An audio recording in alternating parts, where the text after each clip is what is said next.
Tonight, let's start where all long walks begin, at the edge of a muddy lane. With a sky the color of soup and a decision that feels bigger than your village. You are a poor peasant in late medieval Europe.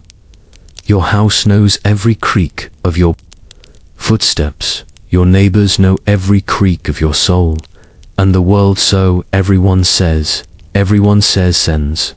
3 fields past the mill, but duty whispers, a rumor of work to parishes away, a cousin's wedding, a sick relative, a small pilgrimage promised to a small saint for a small miracle. You don't leave to chase glory. You leave because life nudges you with a firm, practical finger and says, go on then.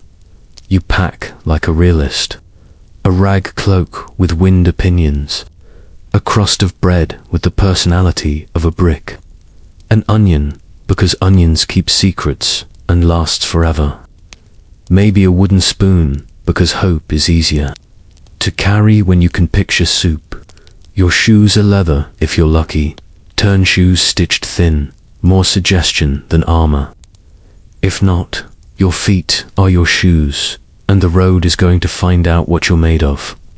There are no printed maps for you. Monks draw maps for other monks, and sailors whisper maps to the tide.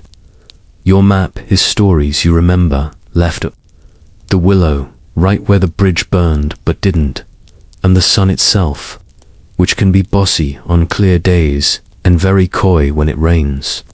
You mark distance not in miles but in blisters, in fences hopped, in the number of times you think, I could just sleep in that ditch and call it destiny. Farewells are practical and a little silly because no one wants to cry into cabbage. Your grandmother is 38 and looks 93 because time is a heavy coat. She blesses you with a hand that has known work longer than you've known words. Your cousin tells you not to get eaten, as if this were a hobby you were considering. Your youngest brother tries to steal the bread from your pocket while performing the helpful task of saying he's making sure it doesn't fall out. You are loved and you are teased, and the lane is waiting. The road is a democracy of trouble.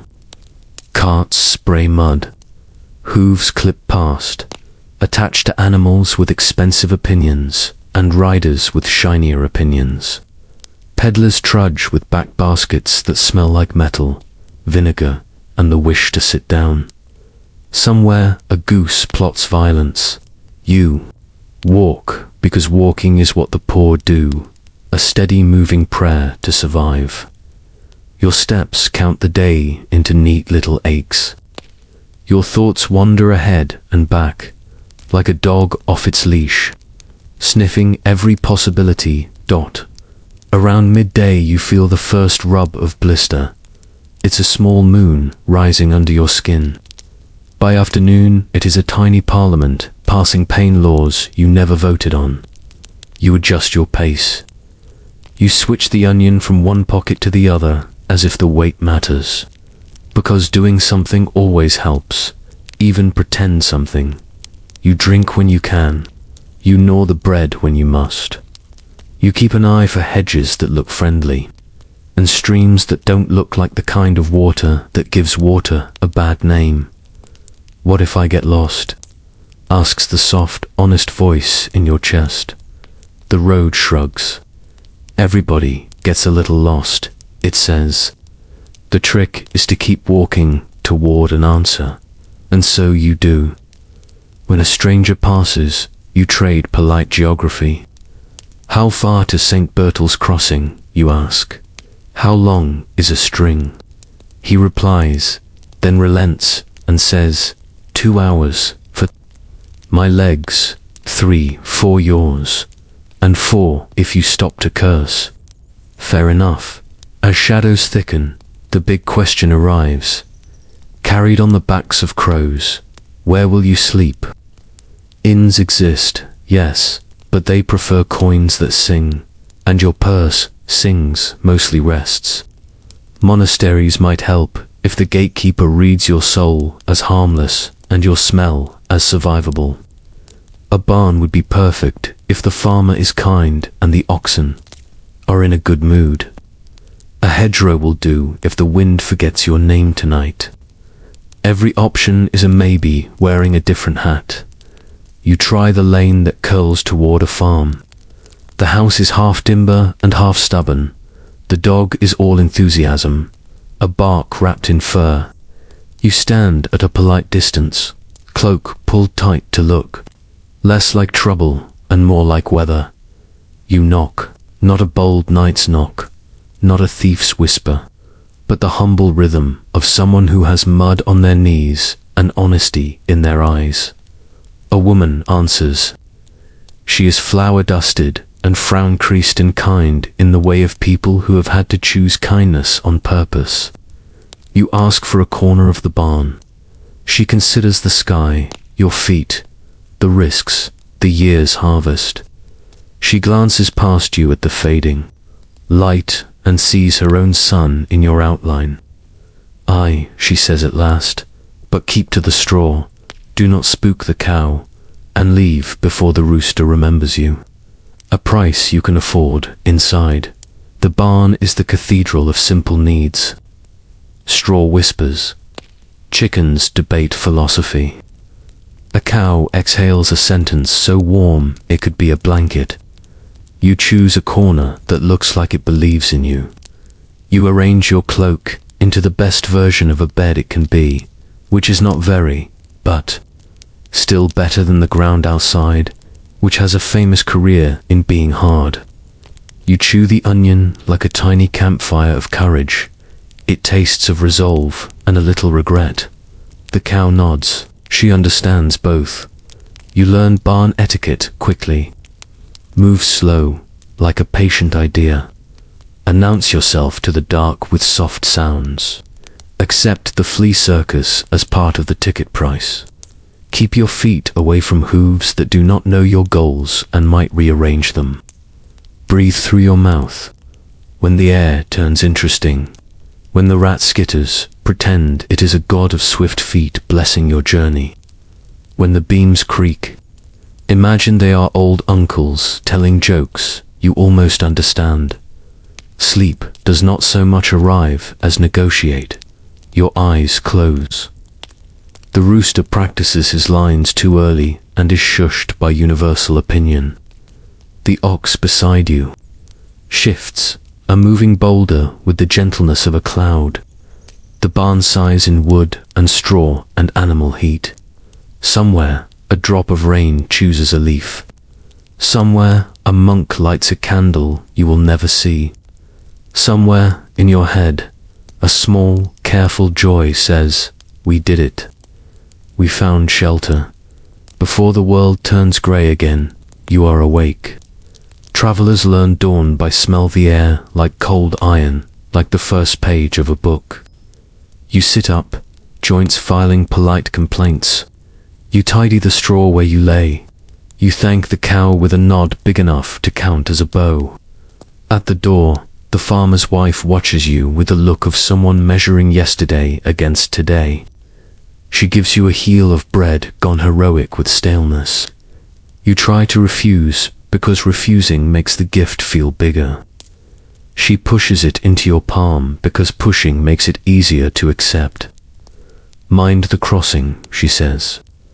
"Mind the geese," you say back, which proves you are wise now. Back on the road, the sun is a copper coin warming in God's pocket. Your feet have turned into two opinions, and both of them are loud, but you walk anyway, because walking is the only way to arrive. You have learned one night's lesson. Shelter is a conversation, not a guarantee. Ask properly. Be small, be grateful. Leave no bad stories behind you. The world is stitched together by favors remembered, by barns that let a stranger sleep, by bread that travels from one hand to another without losing weight. Tonight we'll ask the same question. Tomorrow will too. But each answer will come easier. Now that you have the memory of warmth stored behind your ribs, you will start to see where hedges bend like invitations.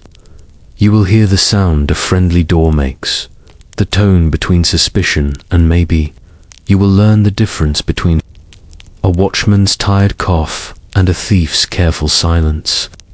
And if you are very lucky, and by lucky, we mean patient and kind, you will carry with you a small map that cannot be drawn, a path of goodness, from barn to barn, from human to human, across a countryside that pretends to be harsh, but keeps a soft pocket for the tired dot for now. The lane stretches like a promise. Your cloak catches the breeze and pretends to be noble. The onion rides again. You do not own much, but you own this, the courage to begin and the skill to ask. In the Middle Ages, poor travelers did not win comfort. They negotiated with it. One night at a time, one door at a time, one kindness at a time. Tonight, we started the journey. Tomorrow, we'll try the barn door on purpose, how to ask, where to sleep, what to avoid, and why an ox is better than a blanket. But for now, close your eyes. Let straw rustle in your imagination. Let the cow breathe you warm. The road will still be there when you wake. If last night was survival by accident, tonight is survival on purpose. The plan is simple. Find a barn, borrow a corner, and borrow some animal heat without becoming a hoof print. In the Middle Ages, this was the budget traveler's best option: warmth, a roof, and an audience of cows who never asked for rent. It wasn't fancy, but it worked. And when your feet feel like they're full of bees, it worked is the nicest phrase in the language. First rule of the barn suite: ask before you enter. A barn is not a forest or an empty field. It's the heart of a farmer's income. Animals are money with hooves. Hay is winter food stacked into walls. Tools are the difference between bread and nothing. So you do not slip through the door like a fox. You go to the house, you knock, you stand back so the door can open without bumping your toes. And you show your hands so they look like hands and not like problems. Your knock says, I am small. Your eyes say, I will not make trouble. Your voice carries the soft, careful tone of a person who knows how fast no can happen. You offer words that move the needle. I'm passing through. I can chop wood. I can pull water. I can sweep the thresh floor. I'll be gone by dawn. You are not the first traveler to try this. Farmers recognize the script. They read your shoes. They read your smell. They read how you look at the animals, with respect, not hunger. If they nod, you do not cheer. You do not act like you won a prize. You say thank you in the way that feeds trust, and you ask if there are rules. There are always rules. The rules of a medieval barn are older than the beams. No fire inside. Not a candle. Not a spark. Not the heroic idea of one.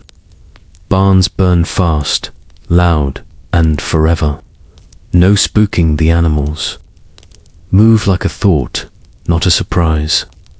Close the door you opened. Wind is a thief that steals heat and leaves colds. Leave the straw better than you found it. Flat becomes tidy.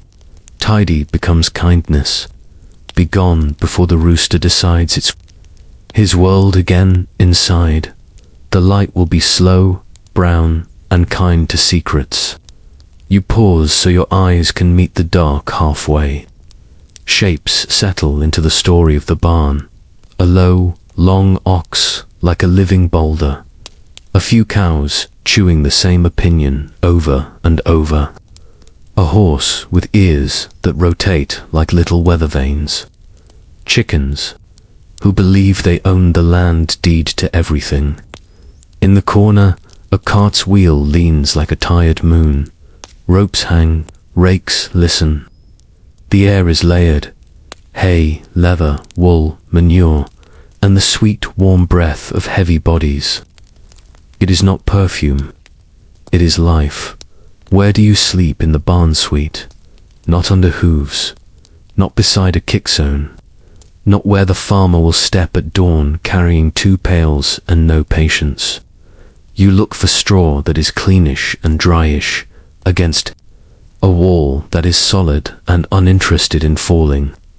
If there is a cow stall, you keep the wooden barrier between you and the cow.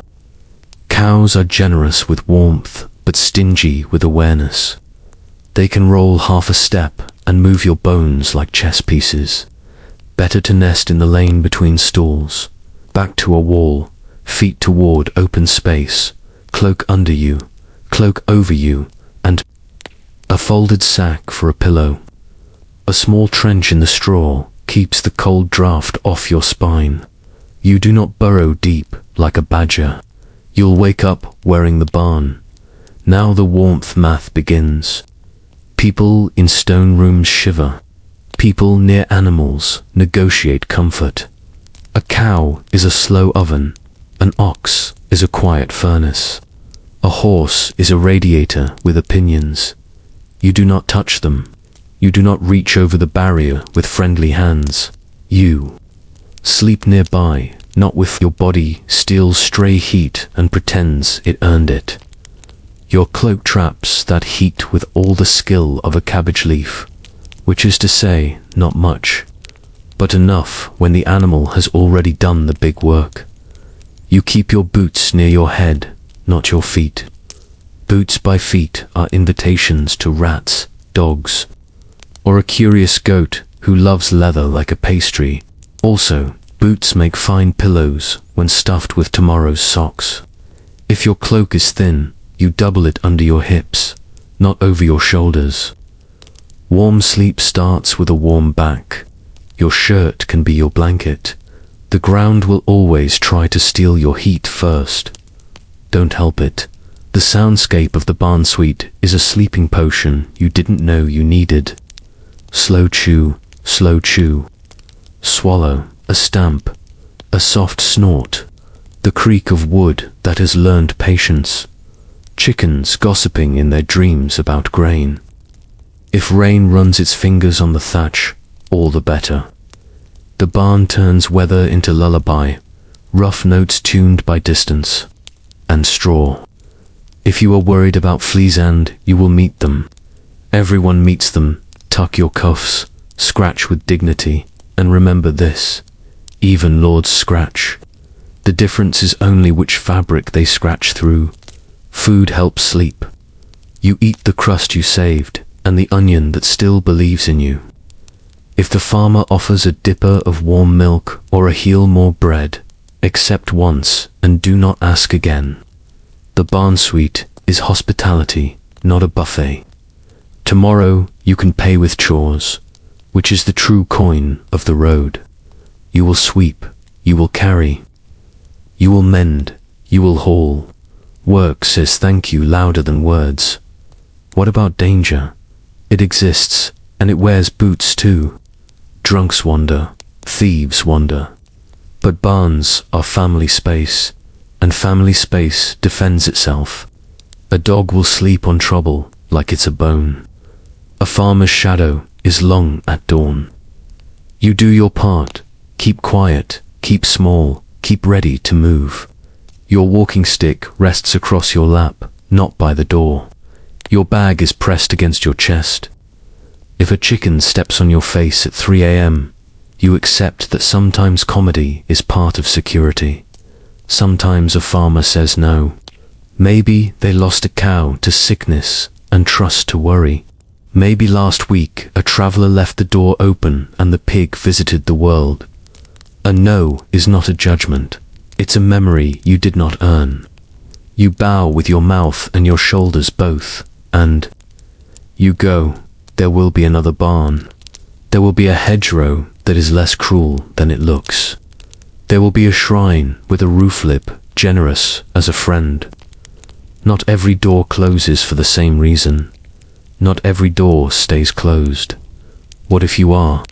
Told, yes, but the barn is full. Then comes the lean-to, the cart, the wall out of the wind. The farmer points, you thank, and you make your bed inside that direction. The lee side of a building can be warmer than a room if the wind has chosen someone else to bully. Place your back to the wall and your face to the waking path. You are a traveler. You are also a doorbell for the morning. When the farmer walks out, they should see your thank you before they see your bed. Let's talk small skills that make big nights. Hey, pillow trick. Fill your spare sack with straw. Tie it. Tuck it under your neck, not your head, to lift your breath off the cold. Draft finder, lick a finger. Hold it up, move it. Where the air bites, don't sleep. Where it forgets to move, that's your spot. Hush polity, speak less than you need and softer than you think. Barn silence is a delicate thing, keep it intact. Exit plan, before you lie down, trace the path to the door with your eyes. At night, eyes are liars, feet tell the truth. Teach your feet first. At some point, the barn breathes you down. You fall asleep not because the bed is good, but because you feel permitted. Safety in the Middle Ages is often borrowed. The barn suite lends it with conditions. You return it in the morning, paid in straw swept smooth and water brought full. Dawn arrives as a grey cough in the rafters. You rise before the rooster can brag. That is part of the deal. You fold the cloak in a way that looks like gratitude. You shake the straw from your sleeves. You check quietly that you did not leave anything that looks like trouble. A single ember there should be none. A loose gate, a latch you moved. You close what you opened. You fix what you bent. You wipe out your footprints where you can, not because anyone asked, but because good stories of you are worth more than bread at your next door. Before you go, you work. Water from the well, 3 trips. Wood from the pile, arms that feel like cords. A quick sweep where your body flattened the straw into a recipe for complaints. If there's time, you fix a loose hinge with a nail that was almost ready to help anyway. This turns you from stranger who slept into stranger who helped. News travels. So does your face. So does a farmer's quiet nod when another farmer asks, "How was he?" And the answer is, "Left the place better than he found it." A sentence like that is a bridge you can walk across for years. Payment, when it comes, is not coins. It's a cup of warm something, a crust, a take the lane by the willows. It saves a hill, the kind of directions that carry care inside them. Sometimes there's a blessing thrown in for free, the old kind, shaped like a hand over your head, and a word that has been said to travelers since travelers learned to walk. It sticks to you in a good way. You step back onto the road. The barn roof looks smaller now that the sky is awake. The animals go back to their day, which is eating and considering philosophy. You go back to yours, which is placing one foot after another and making the world believe that you belong on it. Your body is not fully rested. Very few bodies are. But you are warm in the important places. Spine, stomach, spirit. As you walk, you start to see how a barn sweet night changes the map in your head. You're no longer a dot wandering on blank parchment. You're a thread stitching kindness too. Kindness across a landscape that often pretends it has none. Somewhere ahead, there is another farmer with a door that might open. Another ox whose breath is a small winter miracle. Another chance to say thank you in a way straw understands. Tonight, you'll try again. If a barn says yes, you'll earn it. If a barn says no, you'll outweight the wind and trust the hedge. Either way, you have learned the trick. Sleep is a partnership, and the road keeps score. Walk honest, ask properly, pay with work, and leave. A neat corner behind you wherever you go. Close your eyes now. Hear the chew, the stamp, the soft creak that means you are safe enough. The barn suite will always have a room for travelers who know how to knock. Tomorrow we'll sleep outside, on purpose fields, hedgerows, and the stars that look free because they are. Tonight we sleep outside on purpose. No roof you can knock on, no monk to squint at you, no cow breathing like a small, warm cloud. Just open field, hedgerow, forest edge, and you tired, slightly crunchy around the knees, but still moving forward. Sleeping outdoors was not a failure for a poor medieval traveler. It was a skill. It was a quiet agreement with the night. I'll be small and careful. You be wide and kind. First, choose your place, the way a fox chooses a footstep. Slowly, the world looks different at dusk. Friendly hollows become puddles with ambition. Comfortable grass hides thistles that dream of drama. Walk a little, pause a lot. Let your eyes settle. Your nose helps too. Damp ground smells like iron and mushrooms. Dry ground like straw and dust and a good idea. Fields are the obvious option, flat, open, easy to reach. But fields belong to someone, and their main residents are hooved, loud, and opinionated. You do not sleep in the middle as if you were the mayor of grass. You take the edge, where the hedge meets the field, where the ditch gives a small windbreak, where the farmer will not find a stranger-shaped dent in tomorrow's dinner. A step or two off the traveled path keeps you safe from carts and curious dogs. Any deeper, and you are a guest at a cow parade you did not schedule. The hedgerow is your friend if the wind is your enemy. Face the hedge with your back to its quiet, and you have made a wall out of leaves and sticks. Do not burrow into it like a badger. Badgers own that real estate and have lawyers' claws. Instead, sit with the hedge at your shoulders.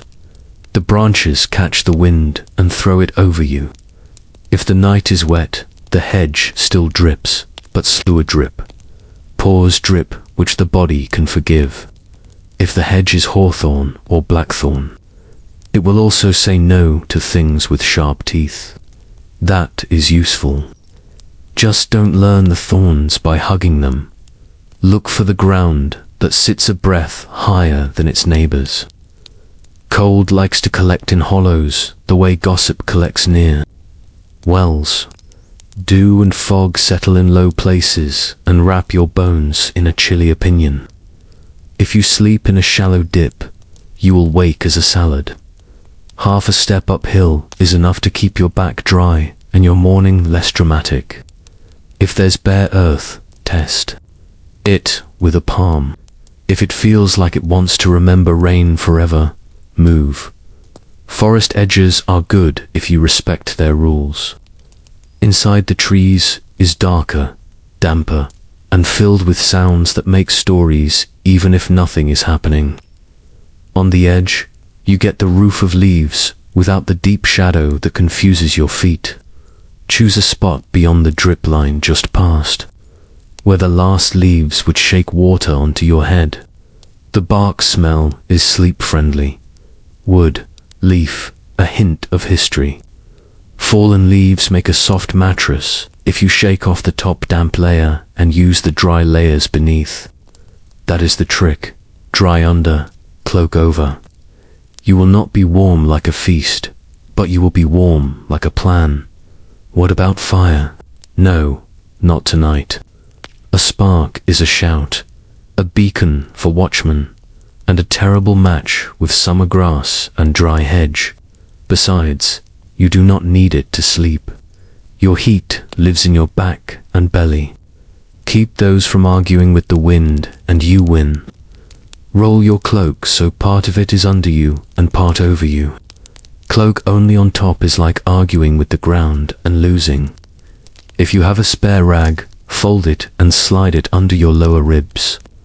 A small lift there makes breathing easier.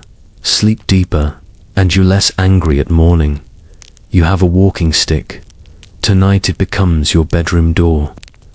Lay it within reach, parallel to your legs, not across your path so you don't trip yourself when you wake to pee or to remember you forgot to be worried.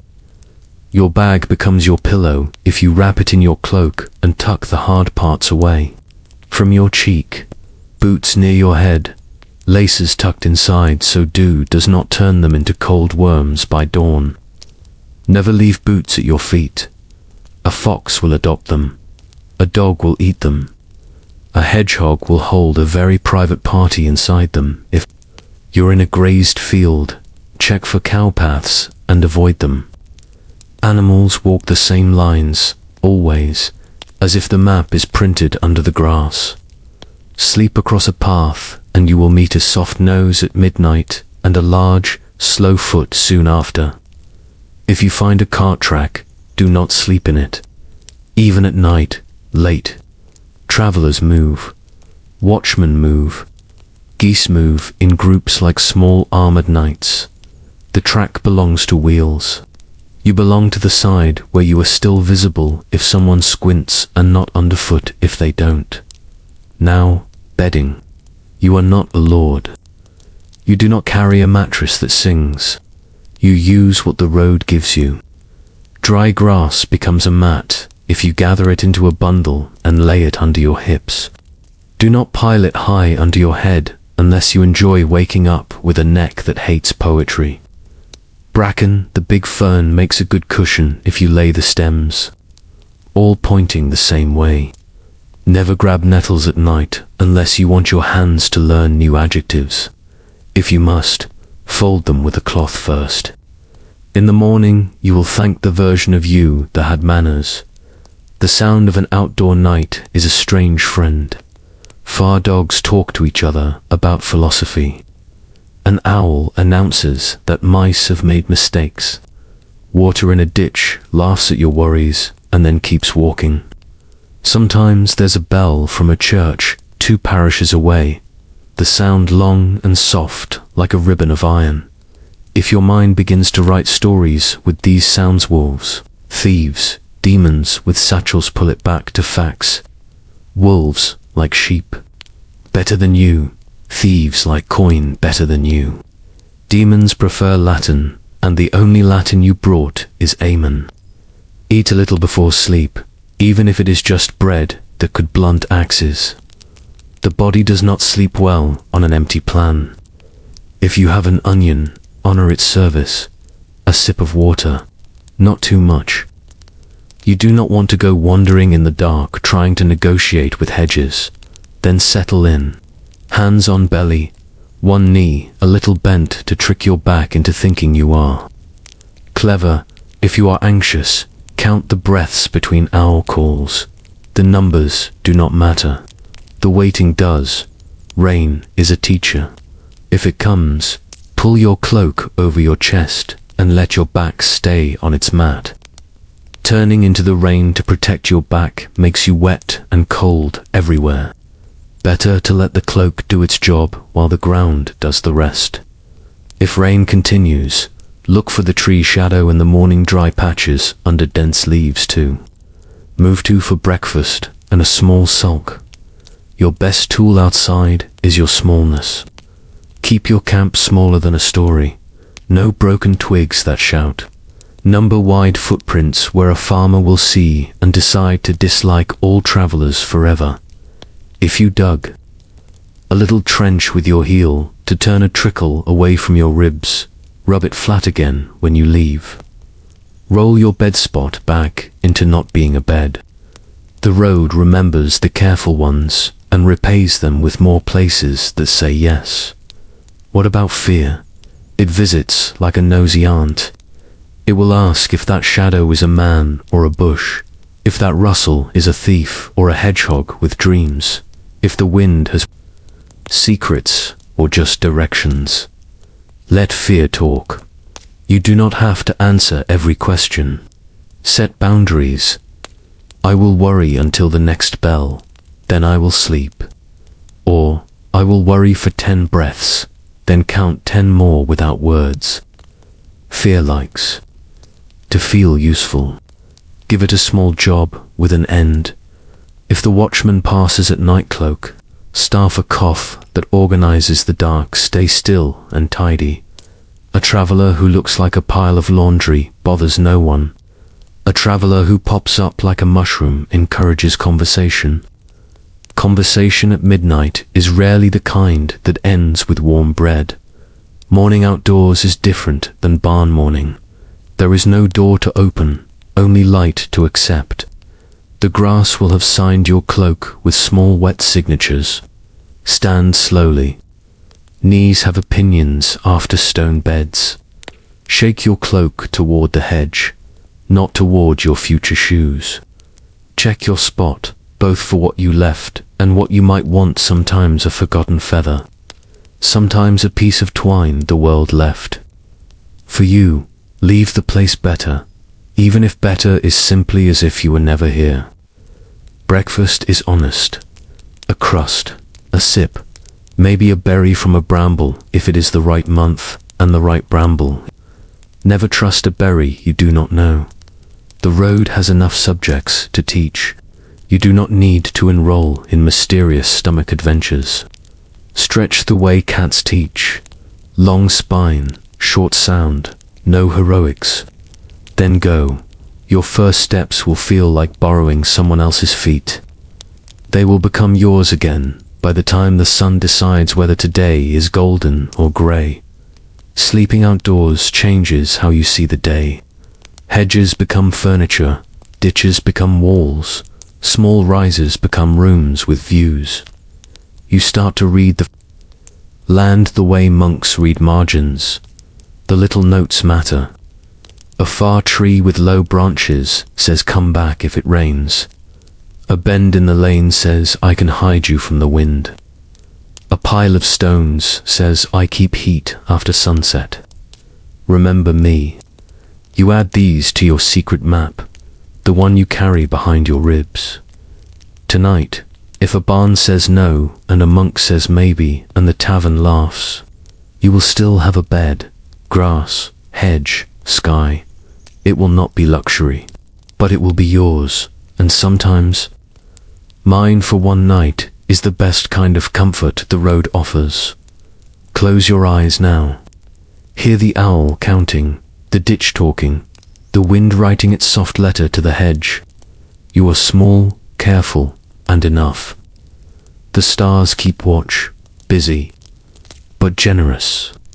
Tomorrow we try Holy Edge's church, porches, lit gates, and the strange safety of sleeping where the bells live. Tonight we look for sleep where stone remembers prayers. Ahead on the ridge is a small church, its roof like folded hands, its bell a quiet throat clearing at dusk. For a poor traveler in the Middle Ages, the churchyard was not a hotel, not a promise, but a strong maybe. It was public ground. It felt watched by heaven. Thieves did not love to work in the shadow of saints. And if you were polite, very polite, the night might let you borrow a dry corner. You arrive the way you should. Slow, hat in hand if you wear one, eyes soft, steps honest. Do not cut across graves like a man testing luck. Walk the paths. The grass here is not just grass. It holds names and stories and a few secrets. The church walls give off that cool smell. Old stone has damp, dust, and beeswax. It is a smell that says, quiet down, we are trying to be serious. Your first choice is the porch. Many churches have a little roofed entry before the main door. In some places they call it the lich gate, also spelled lich gate, when it stands at the yard's entrance. A timber roof over a bench, meant for resting the dead during funerals. For a living, tired traveler, it is a windbreak and a gift. You do not take it without asking if someone is around to ask. If the priest, the sexton, the caretaker, or a lay brother is near, you say, peace, Father, or good even, and you explain your need. A dry bench, just until dawn. I will be gone before the cock or the bell. If they say no, you bow with all your bones and go. If they say yes, you say thank you twice. Once with your mouth and once with your body when you keep the place clean and quiet. If no one answers, you still keep church manners. No fire, no food crumbs that would invite God's mice to hold a festival. No sleeping on top of anyone's name. You pick the porch bench, if there is one. If not, you sit with your back against the warmest wall, the south wall, if you can find it by feel, because the sun loves it best during the day and it holds a thin memory of heat at night. Tuck right under the eaves but not under the drip line. Stone sheds rain in a neat sheet you do not want down the back of your neck. A word about doors, do not block them. Night prayers happen on their own clock. Sometimes a monk or a priest moves, like a shadow, to light a candle or to check the lock. Leave a path wide enough for a blessing to walk through without tripping on your feet. If you are extra lucky, a kind soul will notice your careful shape and bring out a crust or a ladle of broth, the color of humility. You thank them with your eyes like you are storing the gift in your chest for later, because you are. The churchyard has its own soundscape. You trees sigh the way old books sound when you open them. A bell may mark compline late in the evening, then matins before dawn. The times monks use to argue with sleep in Latin. Owls patrol. Cats own the walls. The wind threads through ironwork and makes a small song. From the village, you might hear the alehouse sing and then cough itself quiet. You think for a moment you hear the dead roll over. You do not. That is the roof shifting.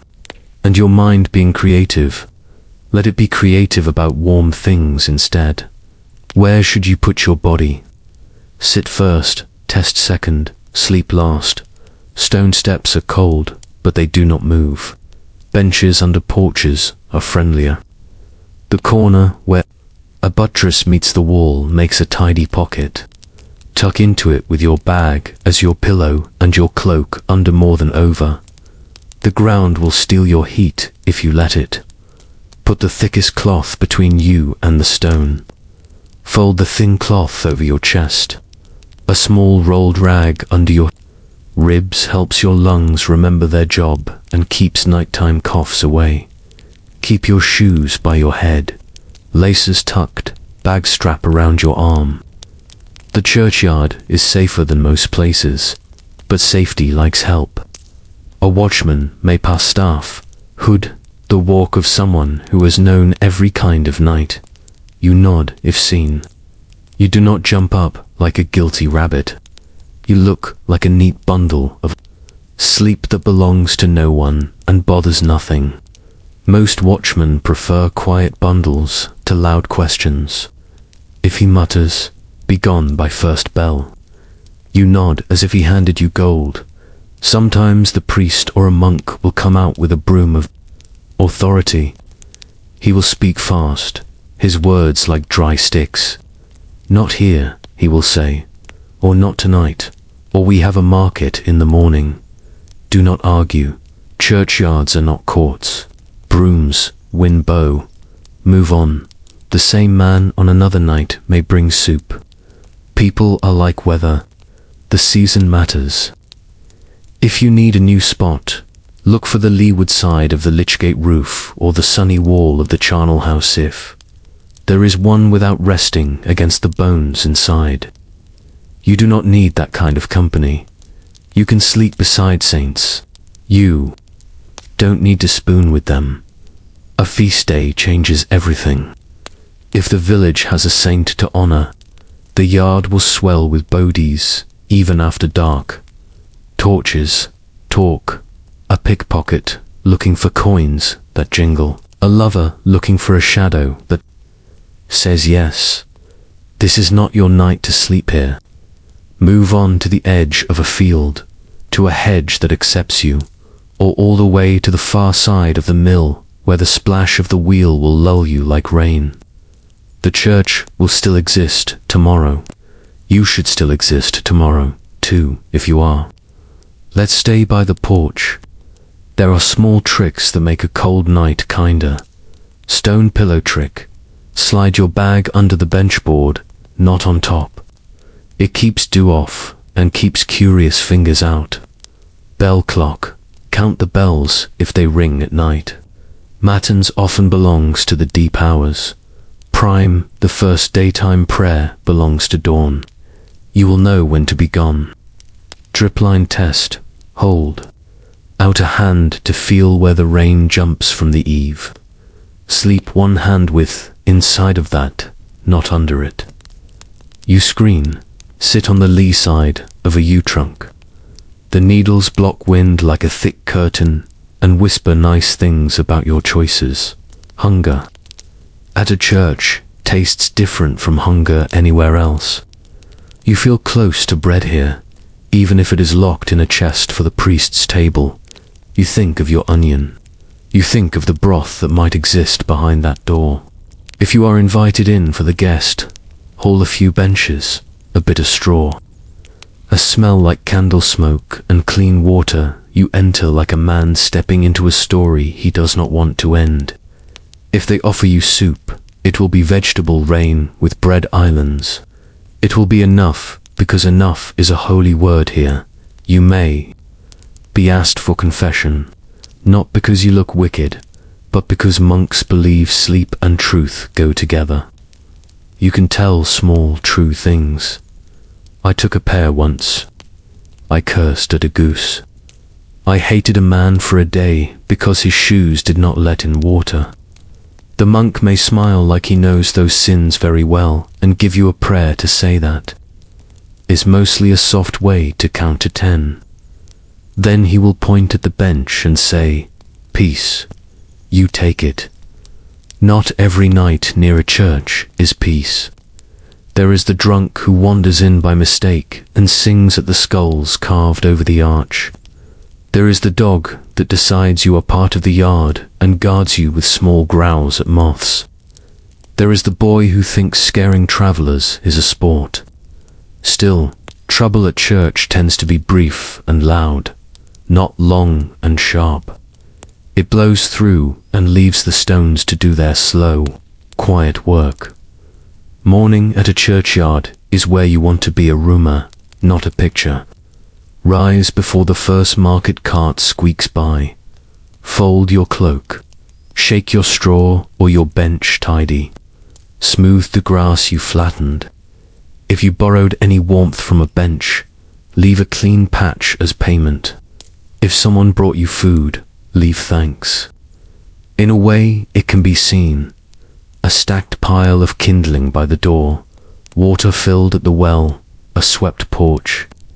If the door is open and you are brave, step inside only far enough to catch one smell of beeswax and old wood, and say a small word, thank you, without moving your lips much, then go. Do not wait to be chased. Do not wait to be thanked. On the lane, the bell tolls prime, the day's first hello. Your stomach is empty the way a plate is empty just before the good part, because today might hold work or a farmer with too much turnip and not enough hands. Today might have rain, but you know where walls live. Today might have no, but you have manners that turn no into try again. The church has given you something to carry that is not heavy. The feel of thick stone at your back and lights in windows you did not own, and still they warmed you. Do not forget the rule that keeps you welcome in holy edges. Be smaller than your need, be cleaner than your bed, and be gone before the bells finish telling the sky what time it is. If you do this, the road will whisper your name in a good way from yard to yard. He left no trouble. The priest will say to the sexton, he swept. The sexton will say to the widow, he said please. The widow will say to the wind. These are the reviews that matter. You walk on, The saints on the porch look carved from patience. The yew tree shakes one leaf as if to say goodbye in tree language. The bell is done speaking for now. Your steps make a new prayer, the simple one, left, right, left, right, right. You know where to try next. The church is full or closed. There is a hall of men with haircuts that argue with gravity and a book of rules about feeding strangers. We will visit them soon. For now, carry the quiet with you like an extra cloak. The night will ask again, where will you sleep? And you will answer, where the world says may beyond, where I can say thank you. Close your eyes, feel stone at your back, a roof edge over your brow, a bell somewhere telling a lazy dawn to wake up. You are small enough to fit into safe corners, wise enough to leave them better, and lucky enough to know they exist. When you're ready, we'll head to the monastery bread, broth, and the broom of silence. Tonight we knock on a heavier door, stone all around, a wall that means business, and a wooden gate with a small hatch like an eye that opens and closes. This is the monastery, the place where men traded shoes for sandals, chatter for chants, and normal hair for haircuts that argue with rain. For a poor traveler, a monastery was not a cozy inn. It was a careful kindness with rules. If you understood those rules, you could get what you needed most: a dry corner, a warm bowl, and a few hours where nothing outside could reach you. You arrive at dusk, when the light turns the gate iron into a line of fire. You do not bang. You lift the knocker once, twice, with pauses, like someone who knows patience is part of the test. After a breath or three, the little hatch slides, and a face appears, usually the porter. The porter's job is to read people. He has seen everyone. Merchants, pilgrims, soldiers with too much story, and travelers like you with mud for socks and hope for coin. He is kind, but he is also the border between inside and everything else, so he squints in a way that measures your soul and your bag at the same time. Peace on this house, you say, because that is the key that fits many locks. I'm a traveler, a corner for the night. I'll be gone before first bell. The porter looks at your feet honest, your hands empty, your eyes tired, not wild. If the monastery keeps to the old rule, welcome the stranger as if he was someone very important, he nods. If the times are lean or the road has been mean, he nods smaller, but still nods. The hatch closes, the gate lifts, and you step onto ground that smells like water, stone, and a long promise kept. Inside is not one place, but many. There is the outer court where carts roll and chickens forget the rules. Beyond that, another door leads to the cloister, a square of grass hugged by covered walks where monks move like careful weather. You will not enter there. Guests have their own spaces, the omonry where the poor are fed, the guest hall where simple travelers sleep, and, for the sort of visitors who wear rings that talk, a nicer guest house with a fireplace that remembers what you are happy with the hall, a bench, some straw, a roof that treats rain like a rumor. This is luxury with manners. The porter brings you to the guest master, a monk whose entire job is to make sure strangers eat, rest, and do not set the place on philosophical fire. He is calm in the way of men who have heard every story twice. He does not ask 1,000 questions. He asks 5 that tell him everything. Where from? Where to? Are you ill? Are you alone? Can you keep silence after night prayers? You answer, like someone who understands you are being weighed and found hungry, not dangerous. Now comes the best sound of the day, a wooden bowl set on a wooden table and a ladle finding its way home. Supper is honest bread that is serious about being bread, and a broth that is vegetables boiled into peace. Sometimes there are leeks, sometimes peas. On good days, a slice of cheese with the personality of a kind uncle. You will not get meat. Meat lives in the parts of the monastery where guests do not live. You do not ask for seconds. If the ladle returns on its own, you accept as if it were a sacrament. If it does not, you show your bowl the same respect you would show a relic, gratitude and no fingerprints, while you eat. The hall keeps a gentle rule. Mouths are for bread, not for stories. After the last daylight, silence sits in monasteries. Like a person, it does not shush you. It just is. If someone must speak, they do it with their eyebrows and their hands. You learn the gestures: fast 2 fingers for water. A tilt of the head for the latrine is that way. A small bow for thank you, which you use often, because you were already warmer than you were an hour ago. Before bed, some houses offer a wash warm water in a basin, a cloth that smells like clean linen and old sun. Your feet sigh so loudly the porter pretends not to hear. If you are a pilgrim and you carry a badged-in or pewter, stamped with a shell or a saint, someone may even bless it. If you have no badge, your face is badge enough. The guest master has seen that look on thousands of travelers. It says, "I was brave. I am tired. I would like to be a person again for one night." Sleeping arrangements are simple, because simple is the monastery's favorite word. In the poor guest hall, it's straw on the floor and your cloak as a blanket. In some places, it's a low wooden bed with a rush mat and a woolen coverlet that smells like rain and scripture. You put your boots by your head, as always. You tuck your bag under your cheek.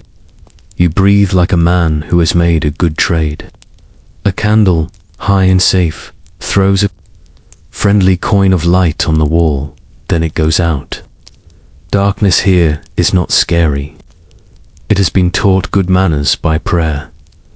Then it will feel like only minutes later the night sings. Voices rise from the church, a long soft thread of sound pulling at your sleep. The monks are up for their first service in the dark, and you are invited to ignore them completely. If you are curious, you can slip to the back of the church and sit where strangers sit. The chant will be low and even, men paging through the night, one note at a time. You will not understand the words, but you will understand the mood. We are small, the world is big. Everything is held up by something that is not tired. You return to your straw, you sleep again. At a time you do not know, but your bones do. The bell speaks. Dawn is thinking about it. The hall rustles. A monk taps the door with a broom that has never lost an argument. Time to rise. Time to return to the moving road. But before you go, there is a small path to walk. The path of thanks. You fold your straw into tidiness. You carry your bowl back to where bowls go. You look for work that needs hands. Work is how you pay here, even when no one asks. The guest master may wave you off. You are a guest, not a donkey, but the porter will accept a bucket carried or a log split. The herb garden always needs water. The woodpile always needs height. The yard always needs sweeping. You do not push inside the cloister walk. That space belongs to prayer and feet that have learnt to be quiet. But the outer court belongs to brooms, and brooms love company. Sometimes the monastery needs news more than it needs wood. You can offer that, too. The bridge at St. Bertel's is down. There's fever in the village by the deep well. A peddler says, the road to the fair is safe if you don't walk near the geese. Monks are not cut off from the world. They just listen to it differently. Your 3 sentences, neat and true, are welcome. If you carry sin on your back the way you carry your bag, a priest may offer to take some off. Confession here is simple, the way a clean bowl is simple. You can say small things. I stole a pear, I cursed a wheel. I was cruel in my head. A soft blessing follows. No drama, just a tiny repair where you were torn. You walk out lighter by the weight of a fruit you ate in anger 3 summers ago. Not everything inside the walls is gentle. Rules keep kindness in shape. If you raise your voice, you will meet the broom again. If you wander toward the library or the treasury, a lay brother with very patient eyes will appear in the exact spot your curiosity was headed. If you ask too many questions about relics, someone will cough in Latin. You take the hint. Know the world. They also know they must survive it. How long can you stay? 1 night is normal. 2 happens if rain behaves like an argument and your blister looks like a plum. 3 is for the truly broken. After that, the guest master's smile sharpens into a suggestion. The road is waiting, and God goes with you faster when you go. That is your cue. You do not make the monks practice the difficult art of asking a man with no home to leave theirs. Small tricks for the monastery. Traveler, bell calendar, learn the bells by feel. Late night chant is the deep one. Dawn is the thin one that slices. The dark, prime first day prayer is the friend who says, time to go. Bowl manners, keep a corner of bread to wipe your bowl clean. A dry bowl is a thank you note that does not need ink. Gate timing, arrive before, compline the bedtime prayer. After that, the gatekeeper's kindness wears a nightcap. Eyes down, hands helpful. Looking at books or gold makes monks nervous. Looking at brooms and buckets makes them happy. Before the gate opens for you again, the porter presses something into your hand. It is not coin. It is a heel of yesterday's bread, or a twist of herbs for your blister, or a direction that saves your feet a hill they don't need to climb. He also gives you a sentence. People like him have given people like you for 1,000 years. Go with God. You answer the only way that fits, and peace on this house. Back on the road, the monastery sits behind you like a closed book that still warms your palm. The world outside is noisier by comparison. Carts, dogs, geese with personal grudges, but you carry a little of the inside with you. You walk a touch slower. You breathe a touch deeper. You have learned that even in hard times, there are places built for mercy, and people trained to pour it like soup. You will not always find a gate when you need one. Some nights the broom of silence will sweep you back to the hedge. But every time a monastery says yes, it teaches your body a useful truth. Safety can be borrowed. Dignity can be renewed. A stranger can be treated like someone important for a few hours, and that is enough to make a long road shorter. Close your eyes now. Hear the low hum of chant across stone. Feel the weight of a wooden bowl in your hands and the lightness that comes when it is empty and you are full. The gate is opening again, but this time it is to let you into sleep. Tomorrow night, we will try a different fire, one that crackles. Tonight, the road glows from a single window. It leaks gold light and smoke and the sound of people deciding they are happier than they were an hour ago. This is the alehouse, the tavern, the roadside room where warmth costs less than winter and sometimes more than wisdom. For a poor traveler, this door is not a promise. It is a negotiation. Still, if your feet hum with pain and your cloak crunches at the elbows, you try the latch. Because inside there is fire, and fire has a way of turning strangers into furniture that smiles. You do not burst in like a knight. You arrive like a draft. A quick shoulder to squeeze through bodies, a nod to the innkeeper, and the slow, honest walk of a person who has coins that might be small but are not imaginary. Your first goal is simple: be allowed to stay. That means buying time in a cup. Ale, small beer, watered wine, whatever. This place pours that is cheaper than regret. You place your coin and your eyes on the counter at the same time. The innkeeper weighs both. He knows you're type tired, harmless, hungry for a corner. If your coin clinks and your face says, "I will not become a problem," he nods at the hearth. The hearth nods back. You have bought the right to be warm, ale. Other truck stops of the Middle Ages. In one room, you will find farmers with hands like knots, carters with backs like planks, a peddler whose pack contains everything except mercy, and a couple of men whose hats are too fine for the furniture. The air is stew, smoke from green wood, sweat that has done honest work, and the sharp, sweet bite of yeast. A dog sprawls under the bench like a rug that dreams. A fiddler saws at a tune that everyone knows how to hum, but no one sings the same. Way dot you hold your cup like it is a letter from someone who remembers your name. Sip slow. Time is the real drink here, and you are buying it by the mouthful. Sit near the hearth if you can, without becoming a kettle.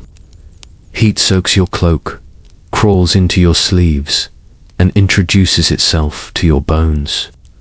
Your hands turn back into hands, not claws. Your face remembers that it can relax. You close your eyes for just a moment. The fire pops a syllable of comfort. A bench creaks. Somewhere a man laughs like a cart rolling downhill. This is what you came for. The feeling that the night has a friendly center. Sleeping at an alehouse is not like sleeping in a barn. Cows do not sing, people do. The innkeeper may let you doze by the fire if your cup stays full enough to prove you are not a statue. Sometimes there is a common bed, a straw mattress in a side room for those who pay a few pennies. Sometimes there is only floor, and you must earn your square of it with patience and quiet. Privacy is a rumor. You sleep shoulder to shoulder with men who snore like saws and mutter apologies to sins you do not need to hear about. Rules in an alehouse are not written, but they are strong enough to hold the roof up. Do not argue with the man who owns the ladle. Do not sing the long song when the short one will do. Do not put your wet cloak where it will drip into someone's stew. If a fight starts at the far table, do not turn into a spectator with feet.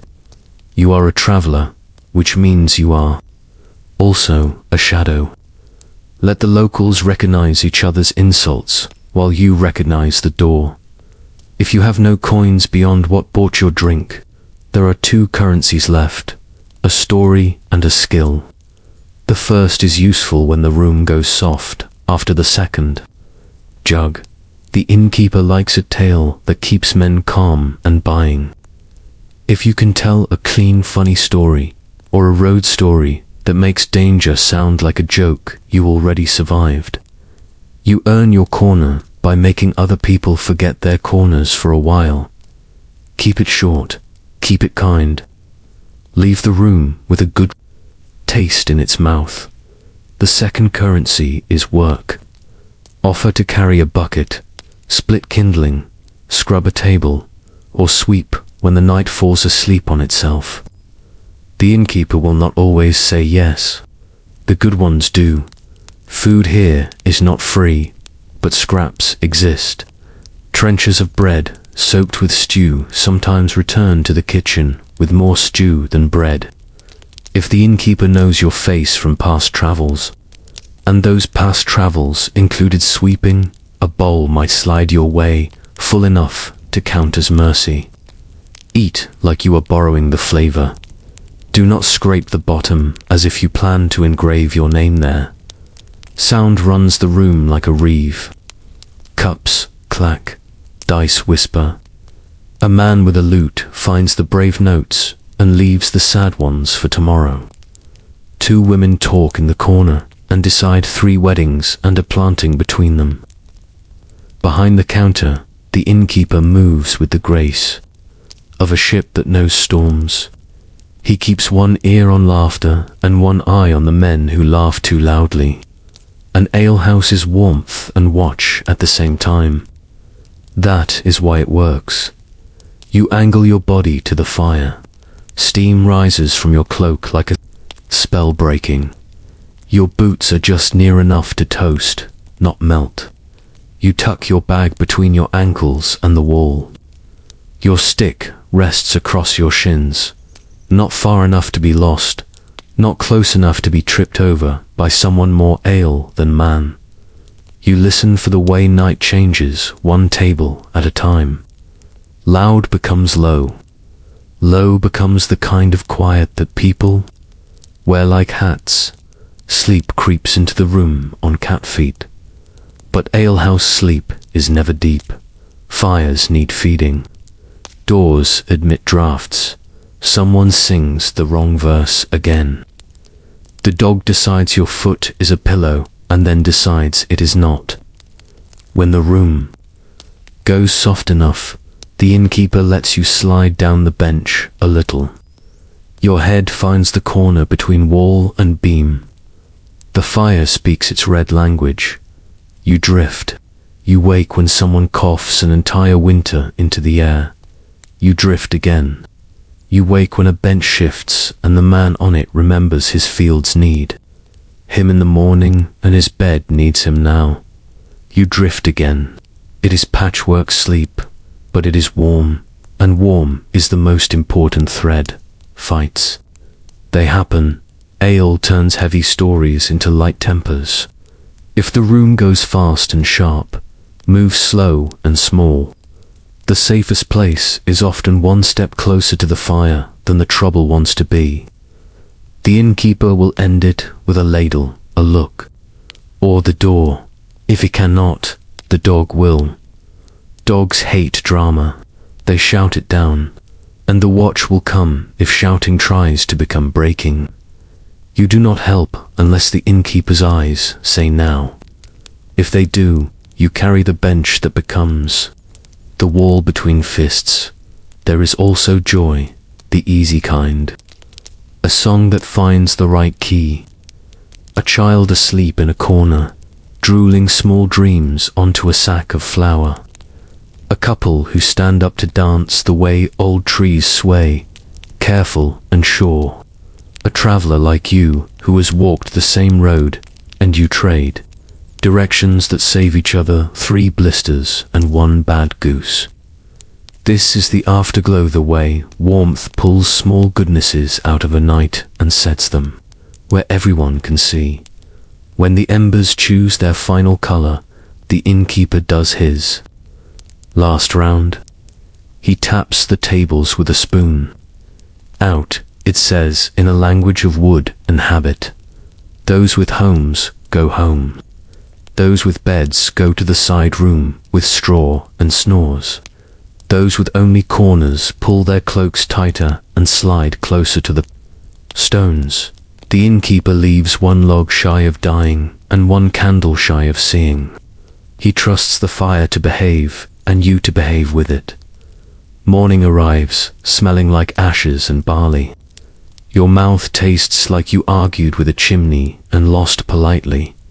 You sit up slow. The dog yawns like a door opening. The innkeeper appears with a bucket and a cloth and the face of a man who loves mornings only after they are over. You earn your last minutes by making his first minutes easier. Sweep, stack cups. Carry ashes to a place that knows what to do with them. If you have a coin, buy a ladle of warm, small beer. The kind that tastes like bread changed its mind and became a drink. It is breakfast in a cup and permission to linger for the time it takes to feel your toes again. You leave without drama. Drama pays badly in alehouses. Thank with your face, not your speech. The innkeeper nods, the way men nod when they admit you existed in a good way. If you earned a crumb of kindness, he will say a sentence that matters to a traveler more than soup. If you come through again, it is not an invitation. It is a note pinned to the map in your chest. Small tricks for the alehouse traveler. By the seat, not the drink. Nurse one cup with manners. Eye contact and a clean spot on the table are the napkin that says you belong. Hearth triangle. Feet near, bag behind, back to beam. That triangle keeps warmth in and trouble out. Story. Economics. A short tale that ends in a laugh buys you 10 more minutes than a long tale that ends in a yawn. Leave ahead before sleep. Ask the innkeeper where to lay your head if he allows it. Do not become a surprise rug. Ashes courtesy. In the morning, offer to carry the ashes. Innkeepers remember the ones who respected the fire. As you step outside, the world is wet and new.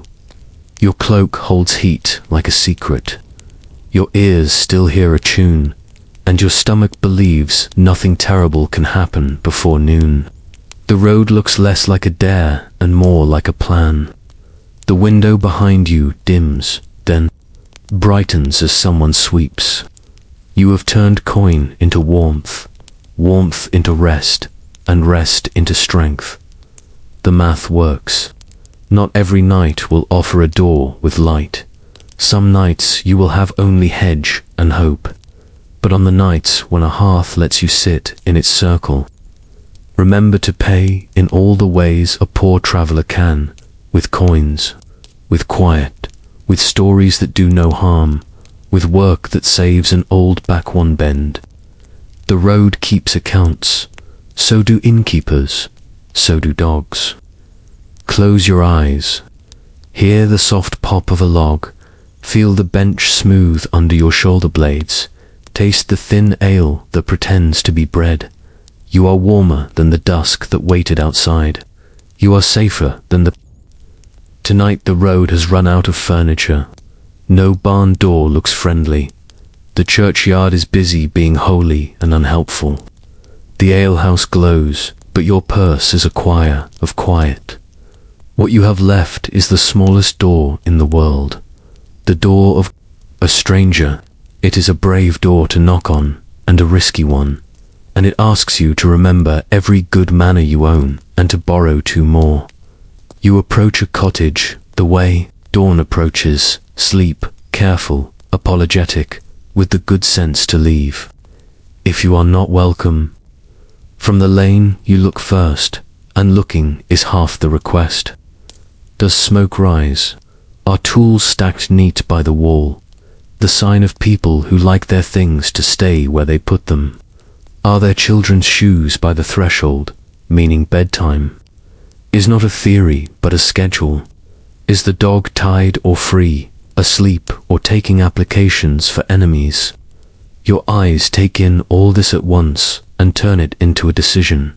Yes, try here, or no. The wind is kinder than this door. You knock with the soft rhythm that says, I am not the tax collector, nor a drunk, nor a man with a sword to sell. 3 taps and a pause. The pause is important. It gives the house time to decide. When the latch lifts, you step back a half pace so the family can see you whole. Tired, mud-creased, hands empty, hat in both hands if you wear one. You keep your voice low, with the shape of a bow inside it. Good even to this house, you say. I'm a traveler on foot, no coin, but I can fetch water, chop wood, mend a hinge. Might I sleep by your hearth, and be gone before the cock thinks of it? You have announced 3 things, that you are poor and honest, that you pay with work. Not promises, and that you plan to disappear with the dawn like a polite ghost. These are the only credentials that matter at a stranger's fire. The face in the doorway reads your shoes, truthful, your breath cold, and your eyes not hunting for loose spoons. If there is a man in the house, he weighs risk like grain, thief, vagrant, or simply human with a night to survive. If there is a woman at the door, she does the same math, faster, because mothers are mathematicians of safety. If they nod, it will be small, because small nods are easier to take back. You answer it with a thank you. That means you will not make them regret it. Inside, a single-room cottage is everything at once. Bed curtains like makeshift privacy. A table patched with the history of knives. A settle near the hearth where the heat collects and the stories do too. The hearth is the star. You move toward its edge, the way a frozen man moves toward sense. The family watches you study the fire and not their possessions, and trust lifts one corner of its mouth. The dog is your first test. He is the household's alarm, judge, and sometimes sheriff. Let him choose you. Offer the back of your hand as if you are introducing a new idea. Learn his name by the way others say it. Hush, Hodge, down, brute, leave him be. Robin, use it once, gently, so he knows you are willing to be part of the furniture. If he lies down again, you have his vote, and his vote is worth almost as much as the woman's. Payment begins before sleep. You do not sit unless told. You ask the small question that arranges everything. What can I do? The good answers are practical and immediate water from the well. 2 armloads of billets from the pile, the ash pan out and back, the door latch loosened and set right with a borrowed nail. Hands that work are hands people trust. If there are children, one will stare at you like you are a traveling play. Smile with your eyes, not your teeth. Teeth can be misunderstood. Food is a maybe. If a bowl comes, you take it with both hands. And the face of a man who has found the last warm place on earth. It will be thin and perfect. Cabbage with opinions, a bone that has told long stories to water, a heel of bread that survived yesterday's knives. If they add a pinch of salt, you have been promoted to someone in the room, not a draft. You eat slowly enough to show you know how long food takes to earn. Conversation is the family's decision. Some, like a traveller's gossip, who married whom, what the weather did to villagers away, which reeve is made of vinegar, which geese are monsters under feathers. Others prefer quiet with a human in it. You can do either if they want talk. Keep it soft and harmless. Praise the bread, praise the neatness, praise the luck of a roof that does not argue with rain. If they want quiet, tuck yourself into it like a blanket and let the crackle of wood speak for everyone. In all cases, do not look long at the bed curtains. Beds are the bank vaults of poorhouses. Even a glance can feel like an audit. Where do you sleep? Not in the bed, not on the bed, not near the bed. The hearth has a low bench, a settle with a back high enough to keep the night out of your spine, or a patch of floor where the heat pools at ankle level. If given a cloak or an extra rug, refuse once, accept once, and then turn your gratitude into a promise your body will keep. You will not fidget. You will not snore like a saw if you can help it. And you will not roll toward the fire like a log with dreams of drama. Your bag becomes your pillow. Your stick lies under your knees, not beside you, so you can find it without turning into a story later. Boots by your head, laces tucked. You have learned this part by now. If a flea introduces himself, you accept the handshake and ignore the conversation. Everyone in the Middle Ages has a relationship with small wildlife. Nobles curate theirs. Peasants negotiate. Travelers make contracts and move on. The house has its own rhythms. Someone coughs in a way that tells you winter has been here. The baby, if there is one, squeaks and goes limp again. A pot simmers with the persistence of people who refuse to be hungry tomorrow. A prayer is said not always out loud. Some houses say grace with words. Others with the way they pass the bowl to you first. Either way, you add your thank you to the room like a bit of smoke that rises and disappears and has done its simple job. Trust is a fragile dish. You do not touch it with your hands. Keep your eyes where eyes belong. On the fire, on the work, on your own small corner. If someone sets the broom where you might trip and reach toward the bed curtain in the fall another way. If the daughter of the house appears, you become a piece of furniture with no opinions and less voice. If the son wants to measure himself against you with questions about knives or adventures, praise his knife and advise he keep it sharp for wood, not men. This is not just etiquette, it is survival. Sometimes kindness comes with a test that is also a favor. The householder might say, "We have a sourdough, and the pen hinge is tired." You fix a hinge, and thereby fix your place in the world for one night, or the thatch near the eave drips on the bedfoot. You climb once, lay 2 handfuls of straw, and earn a second bowl for not killing yourself while helping. Or, the boy fears the dark. You tell a short story where the hero is a lad who was brave enough to blow out a smoky candle and sleep. Anyway, he laughs in the right place and you pass. If the answer at the door is no and no happens, often you do not argue with a house about itself. Fear has long memory. Perhaps last week a traveler left with the spoon that stirred a grandmother's soup. Perhaps the Reeves said he will fine anyone who shelters strangers while fever visits. Perhaps the dog decides you are tomorrow's hobby. You bow more deeply than a yes would earn, and you step back into the weather like weather is what you meant to knock for all along. You will find another door. Refusal is not a judgment of you, but a story that started before you arrived. Small ways to be the kind of guest who is invited. By rumor, the rule of edges. Keep to the room's edges. Center space is for family and for work that belongs to their rhythm, the gift of fixing. Carry a tiny kitter pin, a short length of cord, a needle if your fingers know how to behave. Mending a torn apron strap or binding a broom head earns more welcome than a long story ever will. The quiet blessing.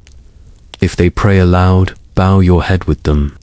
If not, keep your hat in your hands a heartbeat longer than necessary. The gesture reads the same in every dialect. The dawn disappearing act.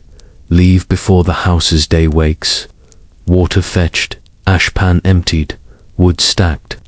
A neat corner where you lay says thank you in a language every cottage speaks.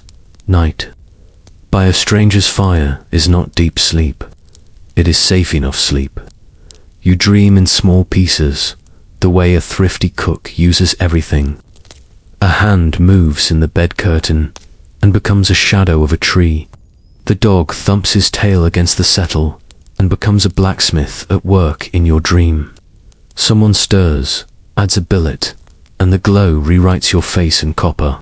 When you wake, in the dark, you listen for the house's breathing. It says, you are not alone, and that is a stronger lullaby than any song.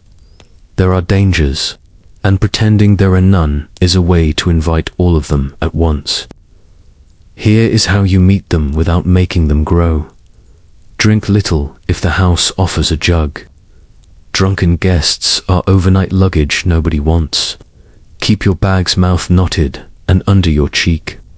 Not because you suspect them, but because you Wish to be the sort of traveler who never tempts anyone who is having a poor week of being honest. If the man of the house seems restless with your presence, be smaller still, one fewer question, one fewer laugh, a shorter story, and 2 more chores. You are not performing you are performing safety. Morning arrives in 1,000 tiny ways. The embers blink. A rooster misreads the moon.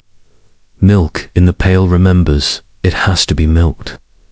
You rise on the 3rd sign, not the 1st. Cloak folded, corner smoothed, door latch set back to the angle that says you were careful. The sun has gone home and taken the honest people with it, but the marketplace is still here, an empty ribcage of wood and rope. A grid of shadows where business once wore a loud hat. By day, it was a chorus of onions and accusations best. Price, no really, best. A parade of cheeses with personalities and fish with deadlines. Now it breathes differently. The square belongs to Echo, cats, and the night watch. If you are a poor traveler with more road than coins, this is a roof with rules. Walk in like you've been here before. You have, in the day, even if you didn't linger. The stalls stand like doorless cupboards, trestle tables, A-frame roofs, of thatch or canvas, counterboards propped on barrels, ropes tied like arguments. A few carts sleep on their sides, wheels dreaming of distance. There is the smell map, which is useful. The onion quarter still tells the truth. The fish end remembers everything and wants you to share the memory. The spiceman's corner is faintly brave cinnamon and a story.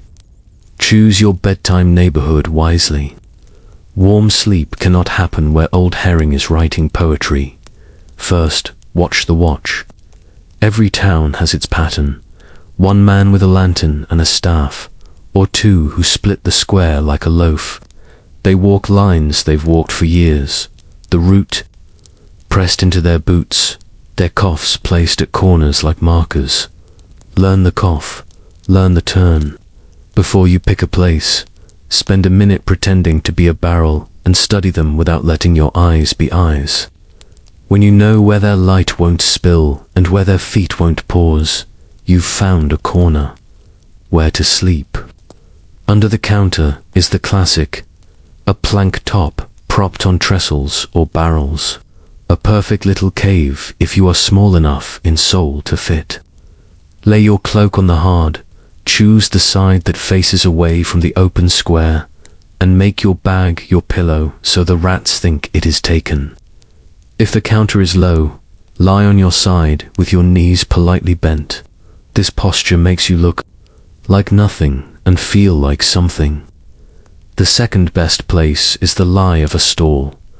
That skinny strip where the wind passes by and decides you are not its errand. If the frame is canvas, tuck yourself along the post so you don't turn the sheet into a bell flap every time the breeze remembers a joke. Never, ever in the middle aisle. That is for men who forgot they have homes and for watchmen who like easy work. You want the side channel, the gutter path, the spot where morning brooms can miss you for one sweep before noticing you were part of last night's inventory. Markets at night have their own citizens.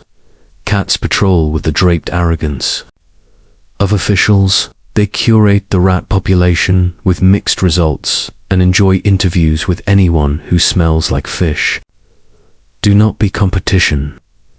If you sleep near the fish corner, you will wake famous among cats and very unpopular with yourself.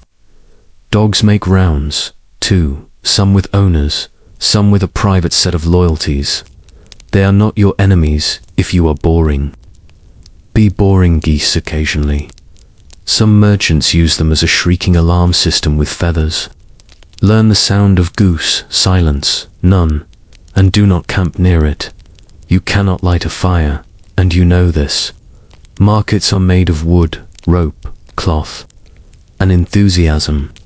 A spark would write the story of you in a language nobody wants to read. Warmth comes from intelligence, not flames. Fold your cloak so half is under you, half over. Slide a spare rag or your tunic under your spine where the stone steals heat. One finger's thickness can cut a cold in half. Keep boots by your head. Laces tucked inside so dew doesn't turn them into wet serpents by dawn. Your stick lies parallel to your legs, close enough to find, far enough to not become a tripwire in a hurry. Food is a gamble and a lesson in timing. Daylight leaves crumbs, a bruised apple hiding under a crate. A wilted leaf of cabbage staging a small protest. Bread crusts hard as morals. Do not dive hands first like a raccoon with an opera problem. Watchmen understand hunger but not industry. If you must rescue a scrap, do it with calm and respect, the way you'd lift a baby bird or the last sentence of a prayer. Better yet, bring your own crust from afternoon kindness, and let the market supply only the smell of variety. Sounds at night are smaller but sharper, a shutter size. A sign knocks would once each time the wind tries to make a point. In one corner, someone coughs the cough of a man whose lungs keep minutes in winter. Farther off, a soft splash where a bucket lives by a pump. The watchman's staff taps stone at a rhythm he's been drumming into the street for 20 years. It is the beat he measured his children's heights against. When it stops, he's looking. When it doubles, he's cold. When it quickens, he's interested. You do not want him to be interested. The law of the market after dark is simple. Be less than merchandise. A pile of sacks is noticed. A person under a counter is scenery. Make yourself answer the question, what is that? With probably nothing. Cloak edges tucked in. Bag invisible. Hat pulled low so your face doesn't declare politics too. The moon. If light finds you, you are a neat bundle of sleep, not a plot. If a voice finds you, ho there. You grow a voice that says sorry, sir. As if sorry were your name, and you volunteer your departure before it becomes a command. Gone before the bell, you say you mean it. He grunts in a dialect of authority and keeps the square safe by walking away. Risk inventory, because you are wise now, and make lists in your head. Thieves, they specialize in pockets that brag, and bags that sit on the wrong side of ribs. Keep your country of belongings under your cheek, not your feet. Rain, markets have roofs, but roofs have ambitions they do not always achieve. Canvas sags and releases lakelets onto foreheads at comic moments. Know the drip line. Sleep one palm width inside it. Night orders, carters arrive at cruel o'clock. If you are tucked where a wagon wants to be, you will become a legend told by wheelwrights. Pick places where wheels cannot roll. Guild pride. Some stalls are guild stalls, bakers, butchers, weavers, men who can call the watch faster than you can spell apprentice. Avoid famous corners unless you like being prosecuted by a man with flour in his eyebrows. There is strategy in which stall you choose. The baker's corner still warm stone from ovens nearby can be a pocket of lingering heat. Line your shoulder against that low wall and the night treats you better. The cloth merchant's stall has soft scraps on the floor, but also needles and the temptation to become a quilt thief.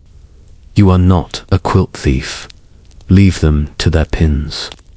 The tallow chandler's place smells like candles, morning yesterday, but breaks the wind. In trade, you'll smell like a church after vigils. Worth it. Avoid fish. Avoid fish again. You are not strong enough to win that argument at dawn. Small tricks, because small tricks are how you turn trouble into furniture. Counterhook pillow. Loop your bag strap over a nail or rope under the counter. Then rest your head on it. If someone tugs, your skull learns new vocabulary and you wake. Lantern etiquette. If a watchman's light pauses near, turn your face into your elbow. Eyes reflect guilt. Elbows reflect elbows. Broom diplomacy. Keep a stall's area tidier than you found it. If the vendor arrives early and sees order, you become that considerate bundle, not human raccoon. Exit rehearsal. Before you settle, practice the standing up under the counter in one smooth motion with no comedy. Night is full of splinters that love a show. Sometimes a friendlier night arrives. The bread seller comes at cruel dawn, sees your neatness, and decides to adopt the nearest mammal. A heel of yesterday's loaf appears on the counter like a benediction. You don't lunge. You look up with a face that understands grace, and you say a thank you shaped for mornings. Or the old woman who sells onions leaves to that would embarrass a stew but rescue a traveler. You put them in your bag like you're storing treasure, because you are. That's how a market becomes a network you can sleep inside, by remembering kindnesses and returning them in sweeping and not being a nuisance. And yes, there is a gooseman. There is always a gooseman. He believes in the security services provided by beaks. His pen creaks when the wind tells goose jokes, and the flock answers in a language of alarm clocks. Do not step within honking distance. Geese keep vendettas like scribes keep ink. If you misjudge and a beak applies to your ankle, remember, dignity is less important than distance. Tip a crate between you and diplomacy. Apologize to the air. Relocate night stretchers like old leather. You do not sleep so much as stitch naps together. One nap between taps of the watch. One nap between cat patrols. One nap for the time it takes a cloud to argue with the moon. Your dreams are practical. A pile of fleeces becomes a bed. The spiceman measures out warmer air. The bell in the parish down the road forgets its pride and rings early just to help you leave. In one dream, you are a stall yourself to planks and a willingness to be useful. You wake smiling at how simple it felt. Then the market wakes. It does this in sounds, not light. Wheel on stone, the groan of a barrow lifting. A man greeting another man with an insult that means I missed your face, you nuisance. A door unlatches. Somewhere, a boy runs with a list and a fear of dropping it. Your moment has arrived. You are not part of the morning show. You are the secret scene shift backstage. Stand as if you've been standing this whole time. Shake your cloak toward a direction that is not anyone's table. Tuck the straw back where straw belongs. Sweep with your palm. Leave nothing that looks like you, especially not anger. If a vendor catches your eye and that eye is kind, you nod like, we are both people who lived through the same night. If a vendor scowls, you nod like you are the boss of wood, which, in this tiny kingdom, is not untrue. This is the gospel of getting up early. Your best payment is absence before. You are a problem. Leave the square with the watchman's last cough still hanging and the first huckster's first lie still building. If your feet are stiff, be merciful to them on the second step.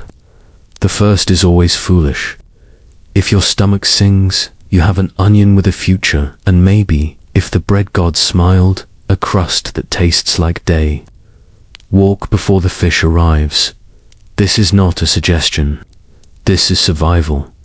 As you cross the edge of the market, learn its map for the next time, where the baker's wall keeps heat, where the watchman gets bored and looks up at the moon, where the spice corner smells like travel even at midnight, where the geese live. Do not forget this. Your ankle remembers. Let your brain join in. What did the market give you? A roof that did not speak, a floor that forgave your bones, a lesson in invisibility, and the reminder that cities sleep with. One eye open. What did you give it? No fire, no trouble, clean corners, and a body that knew when to vanish. Fair trade. Tonight you were furniture. Tomorrow you may be soup. We're going to put on a tin badge and see what doors are pilgrims. Symbol opens that a peasant's face alone cannot. Hostels, hospitia, and beds that are actually beds if you squint rooms, where prayer and sleep share a hallway and the price is a story about a saint and sore feet. For now, curl into the under-counter space in your mind. Hear the tap, tap of the watch, feel the stone keep its cool promise, while the baker's wall leaks yesterday's warmth into your shoulder blade. Cats inspect and approve. A sign knocks once more, as if to say, that'll do. You are small, careful, and gone before the square remembers your name. Tonight we travel with a secret password that doesn't need whispering. It hangs on your cloak and says everything for tin, pewter, maybe copper if you're feeling like a prince of mud.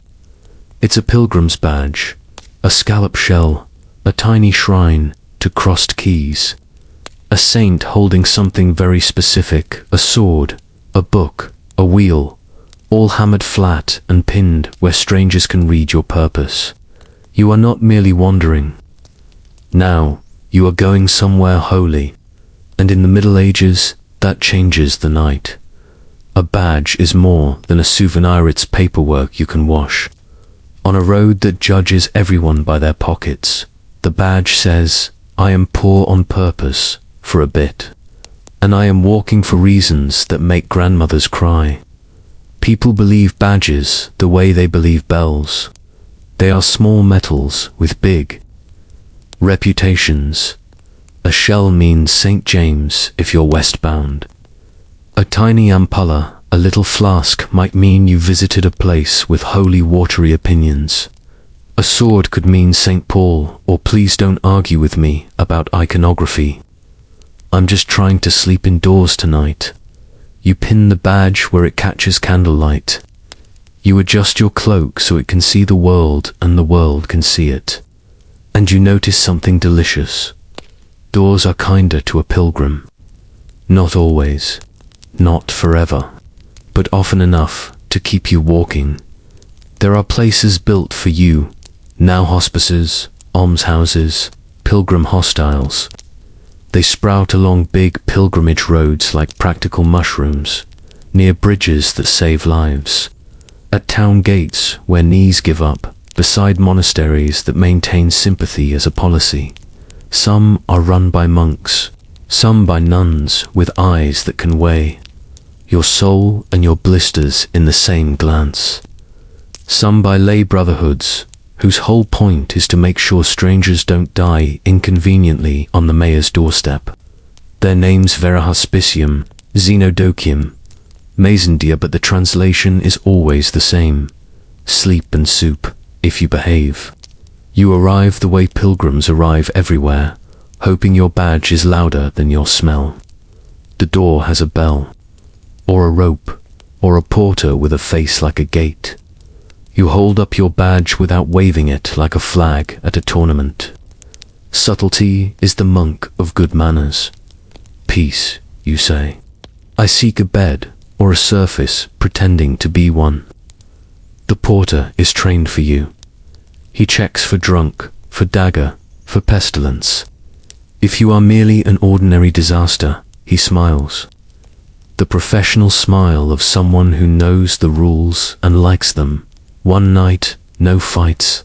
Keep the silence after prayers. Keep the lies to yourself as a courtesy. Inside, the pilgrim hall is a long, generous room built to lower shoulders. Benches, a hearth that has never met a night it didn't want to help. A row of pallets stuffed with straw, trying very hard to be neutral about it. Hooks for cloaks. Space for shoes that will never smell like hope again. Sometimes there is a chest where you lock nothing because you own nothing that wants to be locked. Sometimes there is a crucifix big enough to make even the quarrelsome quiet. The room's air has a policy. It smells like boiling something, clean. Wood, damp wool. And the particular relief of people who won't be rained on for a few hours. Meals are communal and monk-paced. You sit when the bell tells you, not when your stomach tries to improvise. The food is the golden mean of travel cuisine, a broth with ambition, bread that works for a living, maybe a spoon of beans that think they are a feast, on Saints' Eves. Or, if a benefactor died and asked to be remembered by other people chewing, you might see fish or pinch yourself eggs. Don't count on it. Count the blessings instead, quiet, warmth, a spoon. You will meet every kind of walker here, real. Pilgrims with dust that proves it. Half pilgrims who started because their boss's cousin said it would fix a misfortune and then discovered that blisters are not theological. Nearly pilgrims who love the idea of repentance but need to be home by market day. And a few practical sinners who wear badges because they open doors, treating saints like doormen. The guest master has a nose for these. He smiles at everyone, but his broom leans closer to those who deserve it. Rules are simple and beautiful. No quarrels, no thieving, no inventing Latin during prayers. No boots in bed that one is not written, but the smell writes it for them.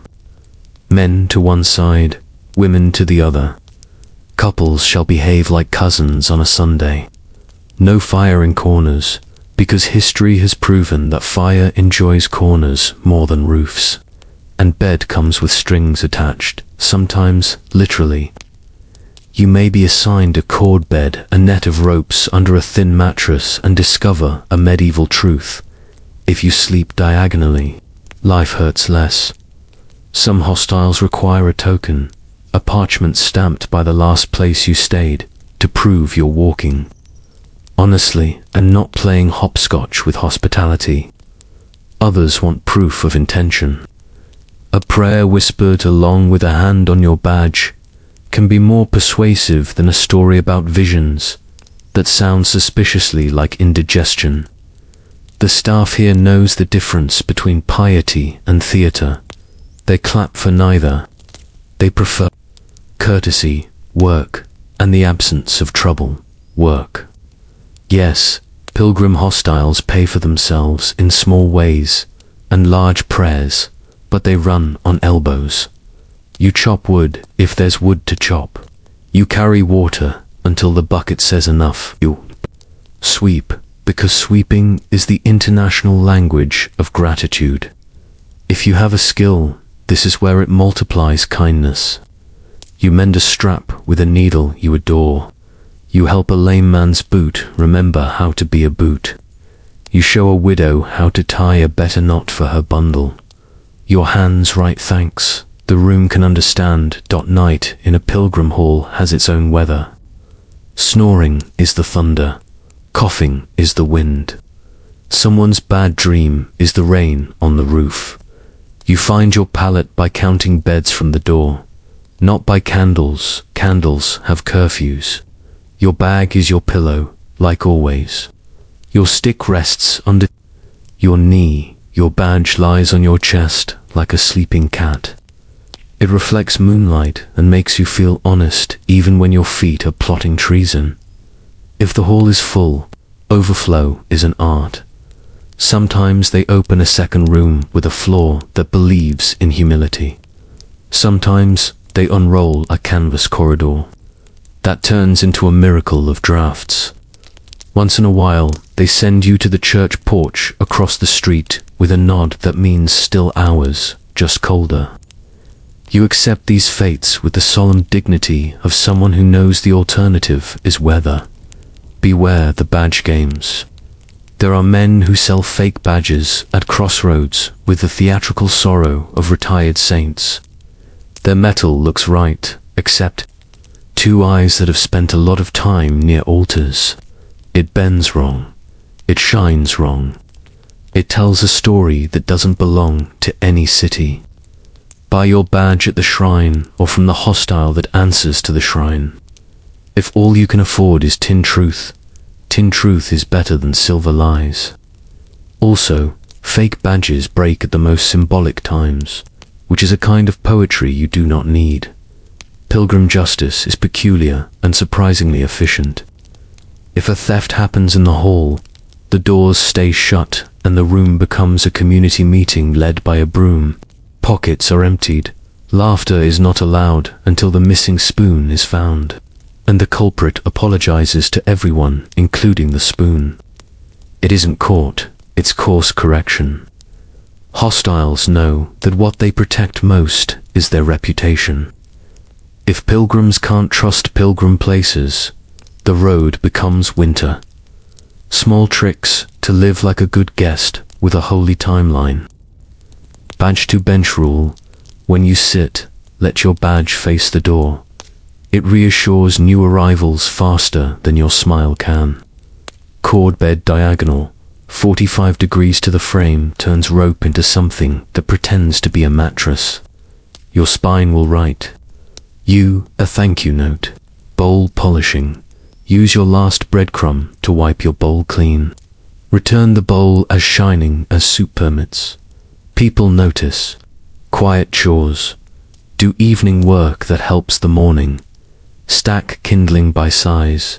Set buckets by the door. Fold spare blankets like tidy thoughts. Badge nap. Sleep with the badge pinned where you can see it when you wake. Morning doubts allowed. Metal faith is patient now and then. Grace arrives disguised as an ant with too much bread. Confraternity slay groups who have decided to compete at being nice fun bed nights for pilgrims. The porter will press a token into your palm. Tonight's soup is paid for by people who remember their own blisters. You eat it slower than usual because it tastes like other people's kindness, which is rich.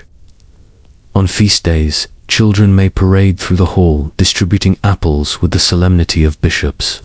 You accept one like it's a relic and save it. For the hill that will ruin you at noon, you will also meet professional pilgrims men or women hired to walk on behalf of someone who cannot. They carry letters as long as winter. They walk fast on guilt and wheat bread. Treat them kindly. Their speed does not make your slow less holy. It only makes their feet louder. And beware the showy penitent dragging a chain. He is in competition with himself. You are not a contestant. One night in a pilgrim hostel is 2 nights of courage. It leaves you taller on the inside. You walk out at dawn with a blessing, like a warm coin on your tongue, maybe the guest master's hand hovering. Near your head, maybe a muttered Latin that sounds like a door opening somewhere in heaven. You bow in the language of knees. You adjust your badge so it catches morning. You return your palate to strawness, your bowl to roundness, and your gratitude to circulation by carrying news to the next place that needs to hear it. What if the hostile says no? It happens fever in town, numbers too many. A reeve who thinks charity breeds vagabonds like mushrooms after rain. You do not argue. Your badge is not a weapon. You try the church porch. You try the barn with the sympathetic cow. You try the hedge that blocks the quarrelsome wind. And you remember that the badge's real magic is not that it opens every door, but that it reminds you to keep walking in a straight line even when sleep is crooked. There's also the Spruvadamo shrine, the roadside oratory with a stone shelf that thinks it's generous. If rain happens sideways and your choices are get wetter or be small under Mary's eyebrow, choose the eyebrow. Leave a pebble as rent. Say thanks out loud. Saints like to be told when their architecture works. By late afternoon, the badge earns its most valuable wage. A smile from a stranger that says, "I cried there too." Pilgrimage is a union of sore feet and good intentions. Members recognize each other instantly. Directions improve. Geese are described with GPS.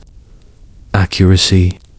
Someone tells you where the spring makes the water taste like apologies and where the inn waters the ale as if they hate barley.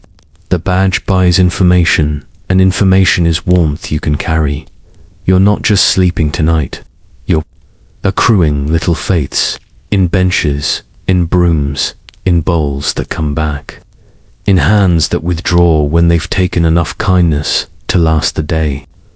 The badge does not make you better than who you were last week, just more visible to the part of the world that wants to help. Morning again. Your badge is cold where it touched your skin. You warm it with your palm and your breath as if it were a sparrow that needs convincing. You step out under a sky that has not yet decided what mood to wear. The hostile door clicks shut, not unfriendly, just final. You have slept under a roof that was built for your exact problem.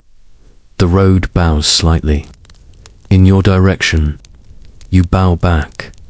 Tonight we will risk a different kind of shelter, places with owners who wear fur linings and opinions manor outbuildings, stables behind halls with banners, and the ruins nobody admits to seeing at dusk.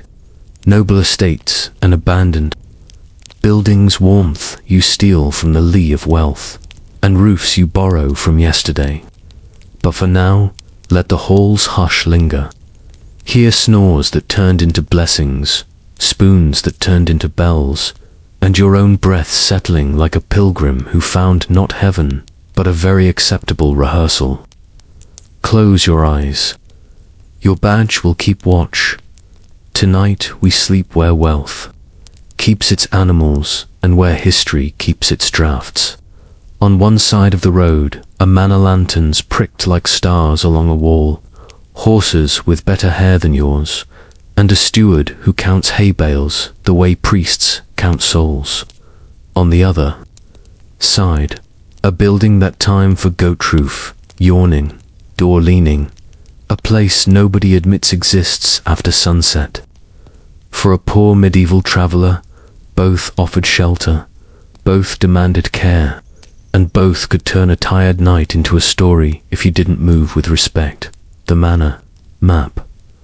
Where warmth hides a noble estate is a village with better fences. It has a hall where people discuss important topics like rent and swans, and then all the outbuildings where real life happens. Stables, cowsheds, granaries, dovecotes, bakehouse, brewhouse, barns, fat with winter. You are not here to meet the Lord. That way lies crossbows and paperwork. You are here for the lee of a wall, the heat that animals leak, and the small mercy a steward is occasionally allowed to show without getting a lecture about. Vagabonds approach as if the buildings belong to someone who loves them. They do. Watch the dog patterns first. A manor keeps two kinds of dogs, big ones that think in verbs guard, chase, bite and little ones that think in adjectives, noisy, nosiest. See who patrols which path. Learn the loop. Don't be part of the loop. If anyone sees you first, let it be a human with a broom. The stable lad, the dairy maid, the old man who has been fixing hinges since hinges learned to squeak. They know whether tonight is a generous night. If you're bold and it's not too late, present yourself at the outer yard, hat in hands, with the good traveller's opening. Good even, I'm footsore and simple. A lee side and I'll be gone by cockcrow. Can I sweep away to it? Stewards are paid to say no. Underlings are paid to make no bend slightly when the weather is mean. Best beds on a rich man's land behind the stables, Horses exhale summer, stand downwind of their doors. The air is warmer there, rich with the smell of hay and secrets. Do not block a threshold. A door that opens in the night will not mind your feelings if you're in its religion. Find the corner where two walls make an L and pretend you are a folded cloak that learned how to breathe. Granary steps, stone or heavy wood, often raised to keep rats on their side of the law. The step holds day heat like a grudge. Sit with your back to the grain and your knees to the moon. Do not touch sacks, even with thoughts.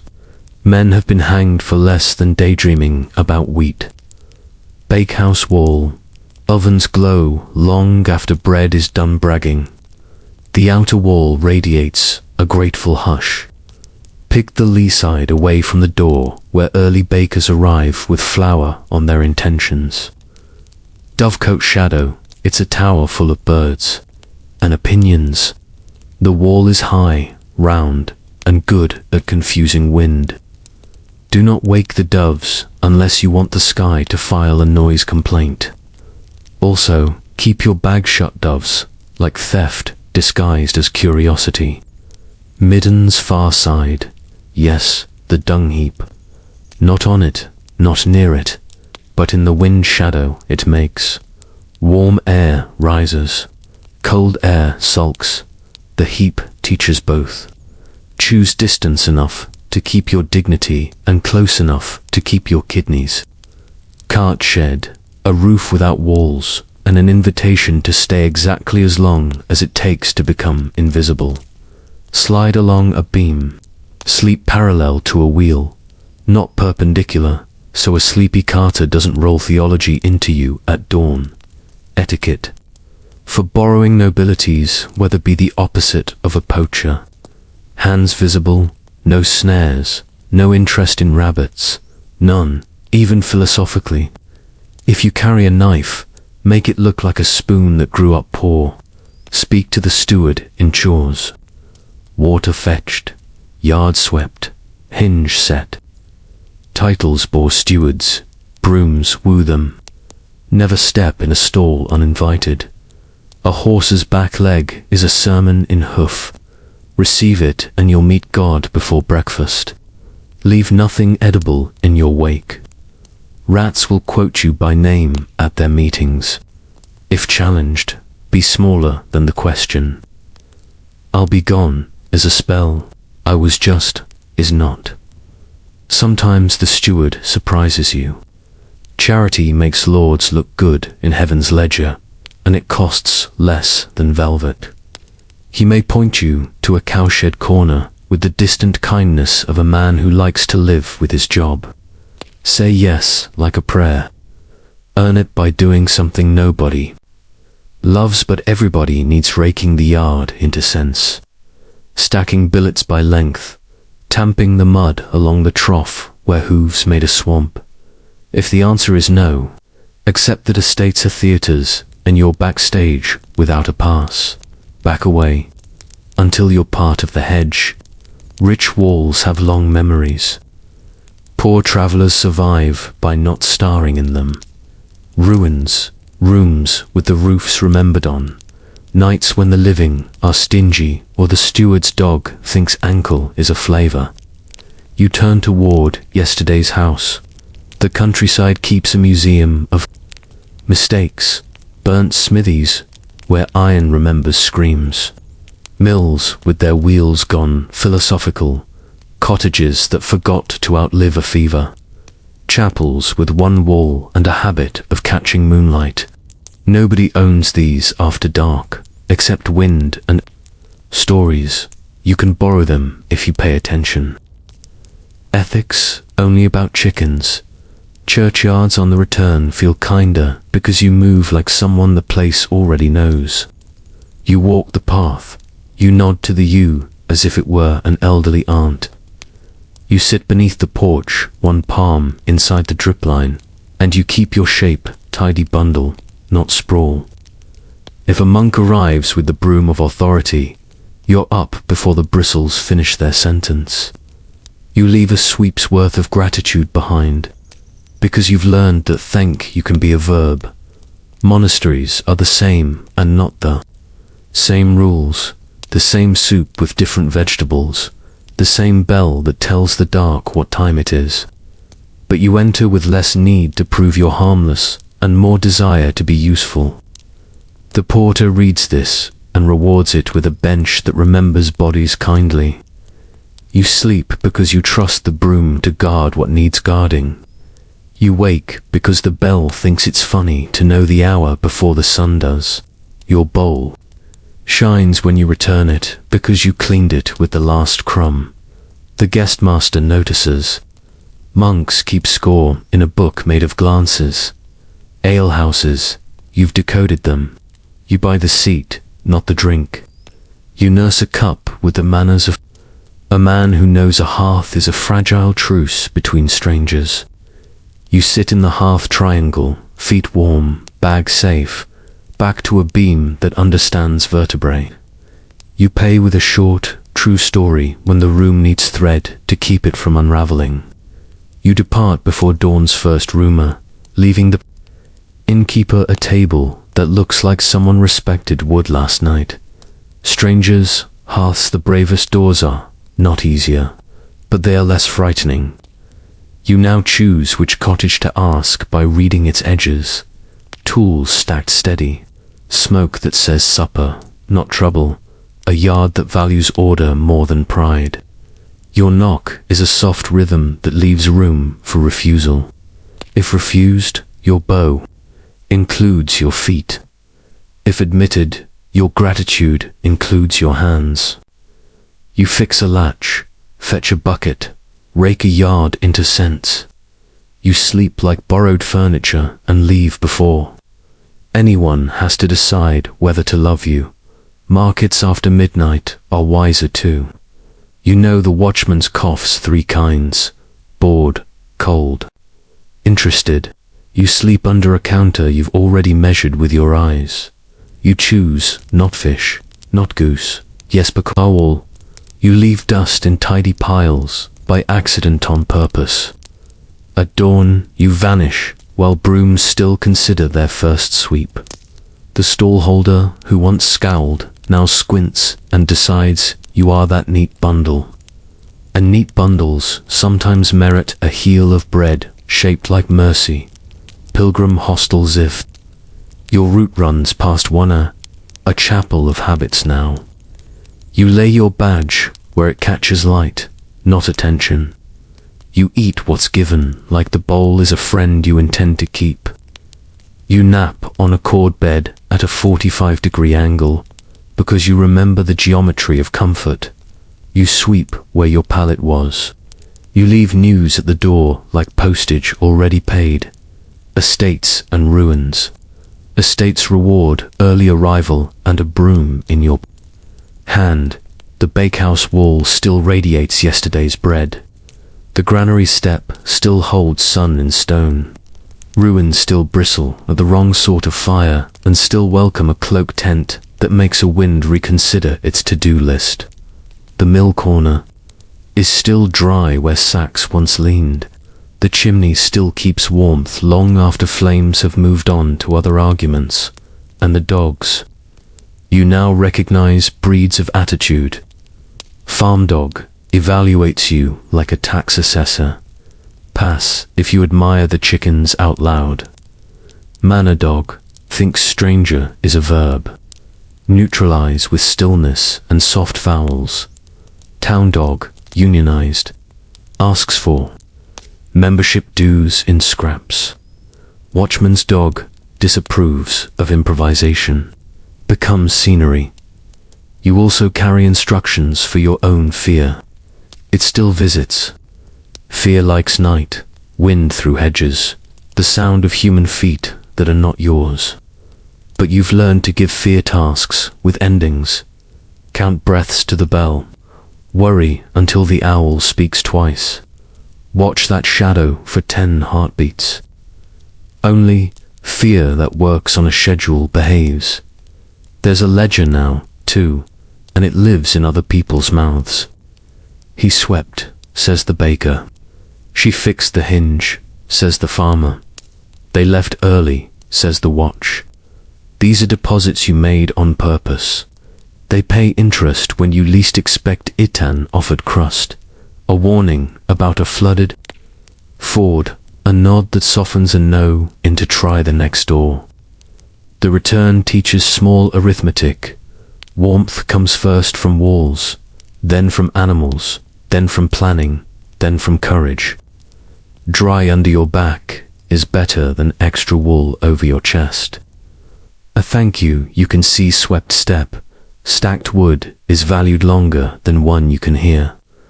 The second place you try is often the right one. The first place is for practice. Invisible is safer than innocent, but considerate beats both. You notice how much your eyes have changed. Outbound, you saw roofs. Inbound, you see leeward sides.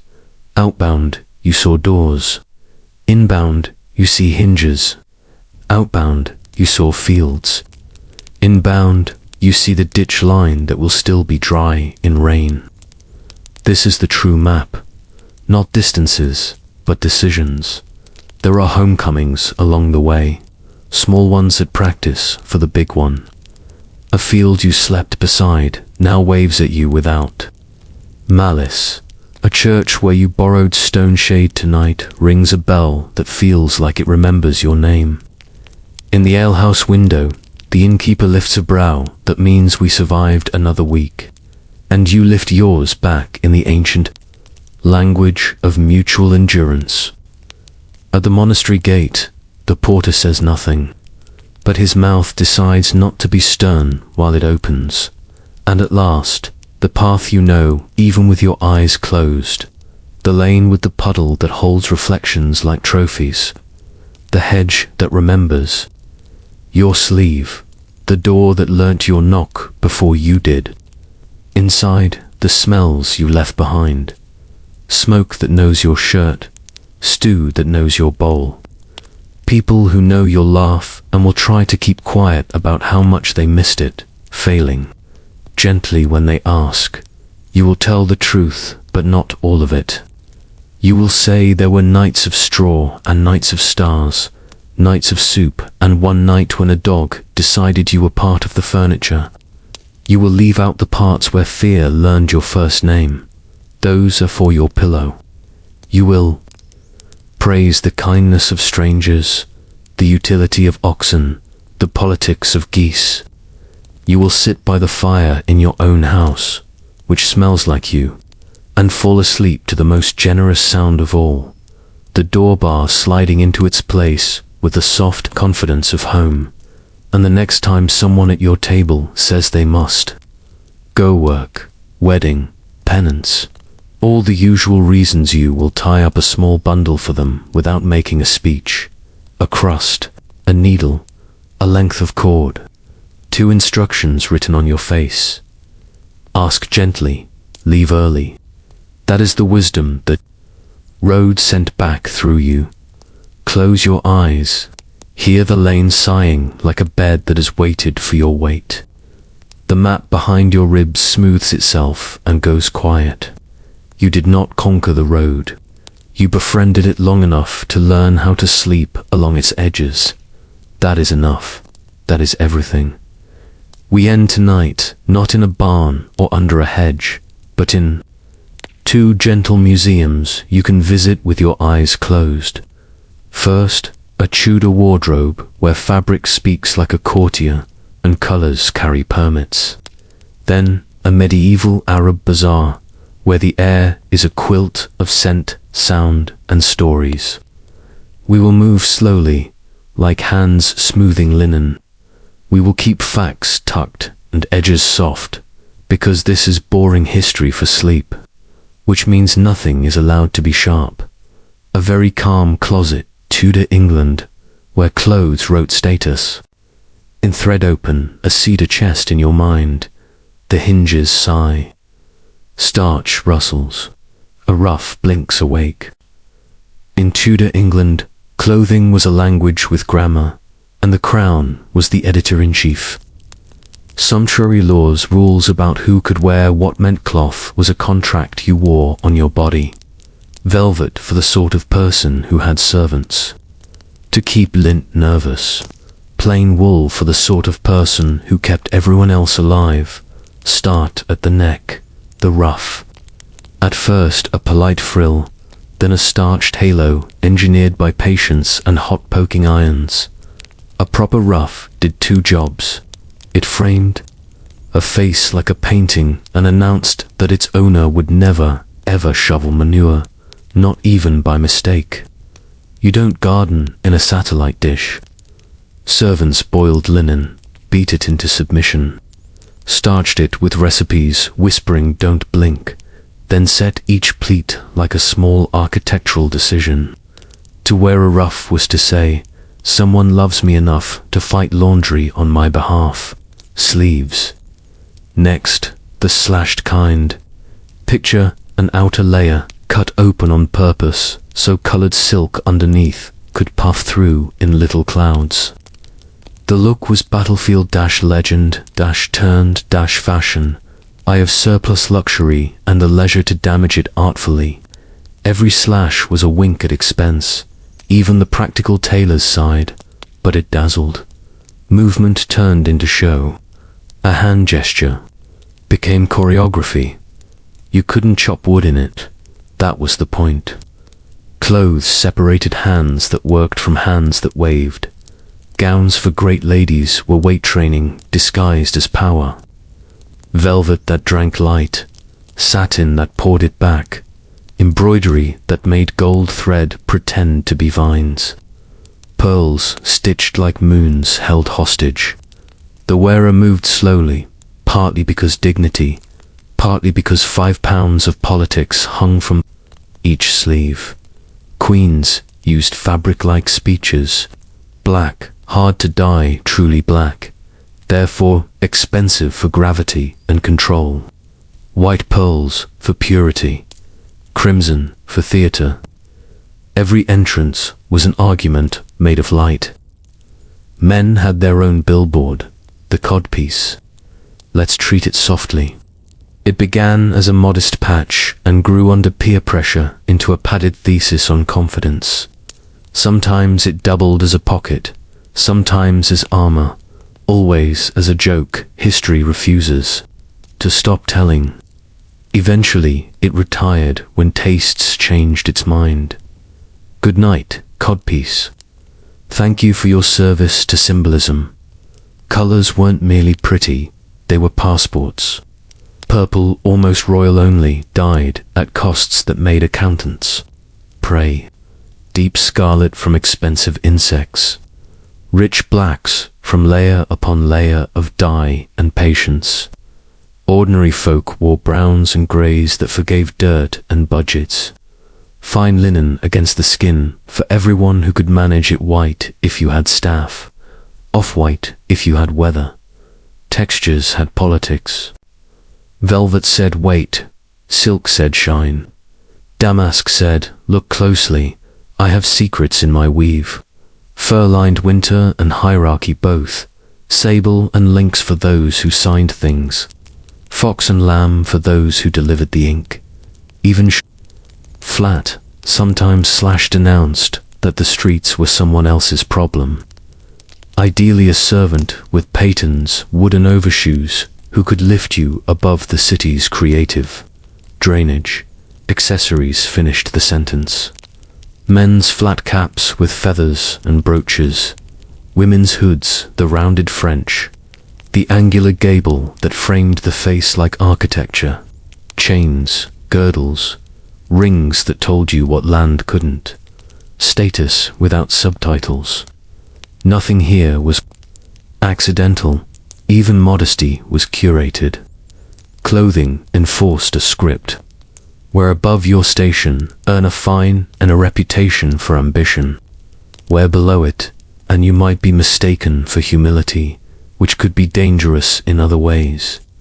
In this closet, fabric behaved like law. Now shut the chest gently. The ruff settles. The sleeves exhale. The gowns return to their slow dreams. We Step out of a room where thread was vocabulary and into a street where scent is grammar. The soft storm of a medieval Arab bazaar, Cairo, Damascus, Baghdad, at walking pace, lift a curtain and enter shade. Canvas awnings turn sun into gold honey. The lanes are narrow enough for voices to meet and shake hands. You move through a marketplace that is both local and planetary, humble and imperial. No one here hurries you. The bazaar overwhelms on purpose. But we will take it one sense at a time. Smell first, because the bazaar introduces itself through the nose. Spices heap like small mountains, saffron's dry sunlight, cinnamon's warm whisper, pepper with its tiny arguments, perfume sellers, whey, musk, ambergris, and rosewater with solemnity, letting a drop rest on your wrist like a polite guest. Bread comes from an oven and tells you its life story in steam. Meat roasts somewhere you cannot see but happily believe in. If faith had a scent, it would be clean water on warm stone. If trade had one, it would be cardamom, counting coins, color. Next, silk unfurled is water pretending to be cloth. Indigo blues like evening madder, reds like ripe pomegranates, green like the idea of gardens. Carpets hang like portable fields, geometry and flowers braided into patient wool. A weaver's hands move and a pattern grows under them, like a sentence becoming story. Cotton bolts stack into soft walls. Linen breathes dignity, dyers tend. Vats that look like potions. They are, in a recipes of plant, mineral, time, then sound. Merchants sing their offers. It is advertising as music. Haggling is a duet with built-in applause when both sides agree to agree. A coppersmith taps patterns into a bowl. The bowl learns to sing backlight. A boy calls water, and his brass cups clink like tiny bells. Over in a shaded corner. A storyteller sways on a stool and braids heroes into sentences, while a half circle of faces leans forward in unison. Somewhere, a flute decides to be air with opinions. Somewhere, a drum reminds feet that they have destinies. Look up and you'll see governance disguised as strolling. Market inspectors, mutasibs, check weights and measures the way bakers check. Crusts, by habit, with care. A scale lies. It gets corrected publicly, because trust is the bazaar's flaw. Decrees are read near busy corners where rumor can catch them and fly. Taxes are collected in units of patience, yet charity is law. To water fountains endowed for anyone with thirst, soup kitchens where a pot smiles at everyone, not just customers. Faith walks openly here. The call to prayer floats above the argument about the price of figs, and both harmonize. You'll meet the world in one afternoon. Persians selling carpets with conversations woven in. Indians with spices that crossed. Monsoons in boats that read the wind like a book. Africans with ivory and gold. Syrians with glass that holds light gently. Greeks and Italians with cloth and coins and news. Arabic stitches these tongues together. Numbers travel with silk. Remedies travel with recipes. Poetry travels because it wanted to. There is theatre without tickets. A juggler keeps copper balls in the air and worry off the ground. A snake charmer suggests that fear is negotiable. A dancer's hands tell stories. Her feet underline. Children turn alleys into chase scenes. Old men turn corners into parliaments. Coffee and tea houses gather gossip into cups and pour it back as opinions. The bazaar is a university for people who prefer to learn while chewing. Rules keep the river from flooding. Fraud gets punished quickly. Generosity gets noticed slowly and remembered longer. Some lanes are guild lanes, butchers together, clean and exacting. Coppersmiths together, loud but honest. Bookmakers together, ink-scented with ambition. Women shop, bargain, choose dowry cloth, and exchange the kind of intelligence that makes households run and alliances stick. Festivals repaint the whole place in lanterns and sugar. And when the stalls close, the echo stays. The scent lingers like a coda. The cobbles cool. A last storyteller ties off his tale with a knot of blessing. The market sleeps, but not fully.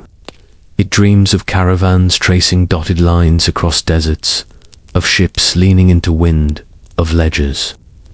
That balance, because people do. It dreams of tomorrow's bargaining, which is what friendship feels like when it's busy. A pillow made of history, why end hereof and bazaar after, a journey through barns and hedges. Because sleep likes gentle order. The Tudor closet reminds us that power once lived in thread, and that people have always told stories with clothes when words were dangerous. The bazaar reminds us that cities breathe, that trade is not just money but news, scent, and promises kept in public. Both are soft museums of human wanting status, safety, beauty, bread arranged neatly enough that your mind can wander through and take a nap on a bench between exhibits. Your eyes are closing now. Let the rough fold itself back into a circle. Let the perfume seller put the stopper in the bottle. Let the watchman tap a final, sleepy rhythm on the stones. You are not choosing a bed tonight. You are remembering them all. Barn, straw, and church porch. Monastery bench and alehouse bench. Stranger's hearth and market counter. Pilgrim pallet, manor lea, ruin wall, and finally the path home. You asked gently, worked promptly, slept lightly, and left early. That is the whole course. The rest is garnish. If the night asks where you'll stay, tell it. Where the world says maybe, and where I can say thank you. Good night, traveller. May your cloak be just thick enough, your corner just dry enough, and your morning always arrive one worry after you're ready for it.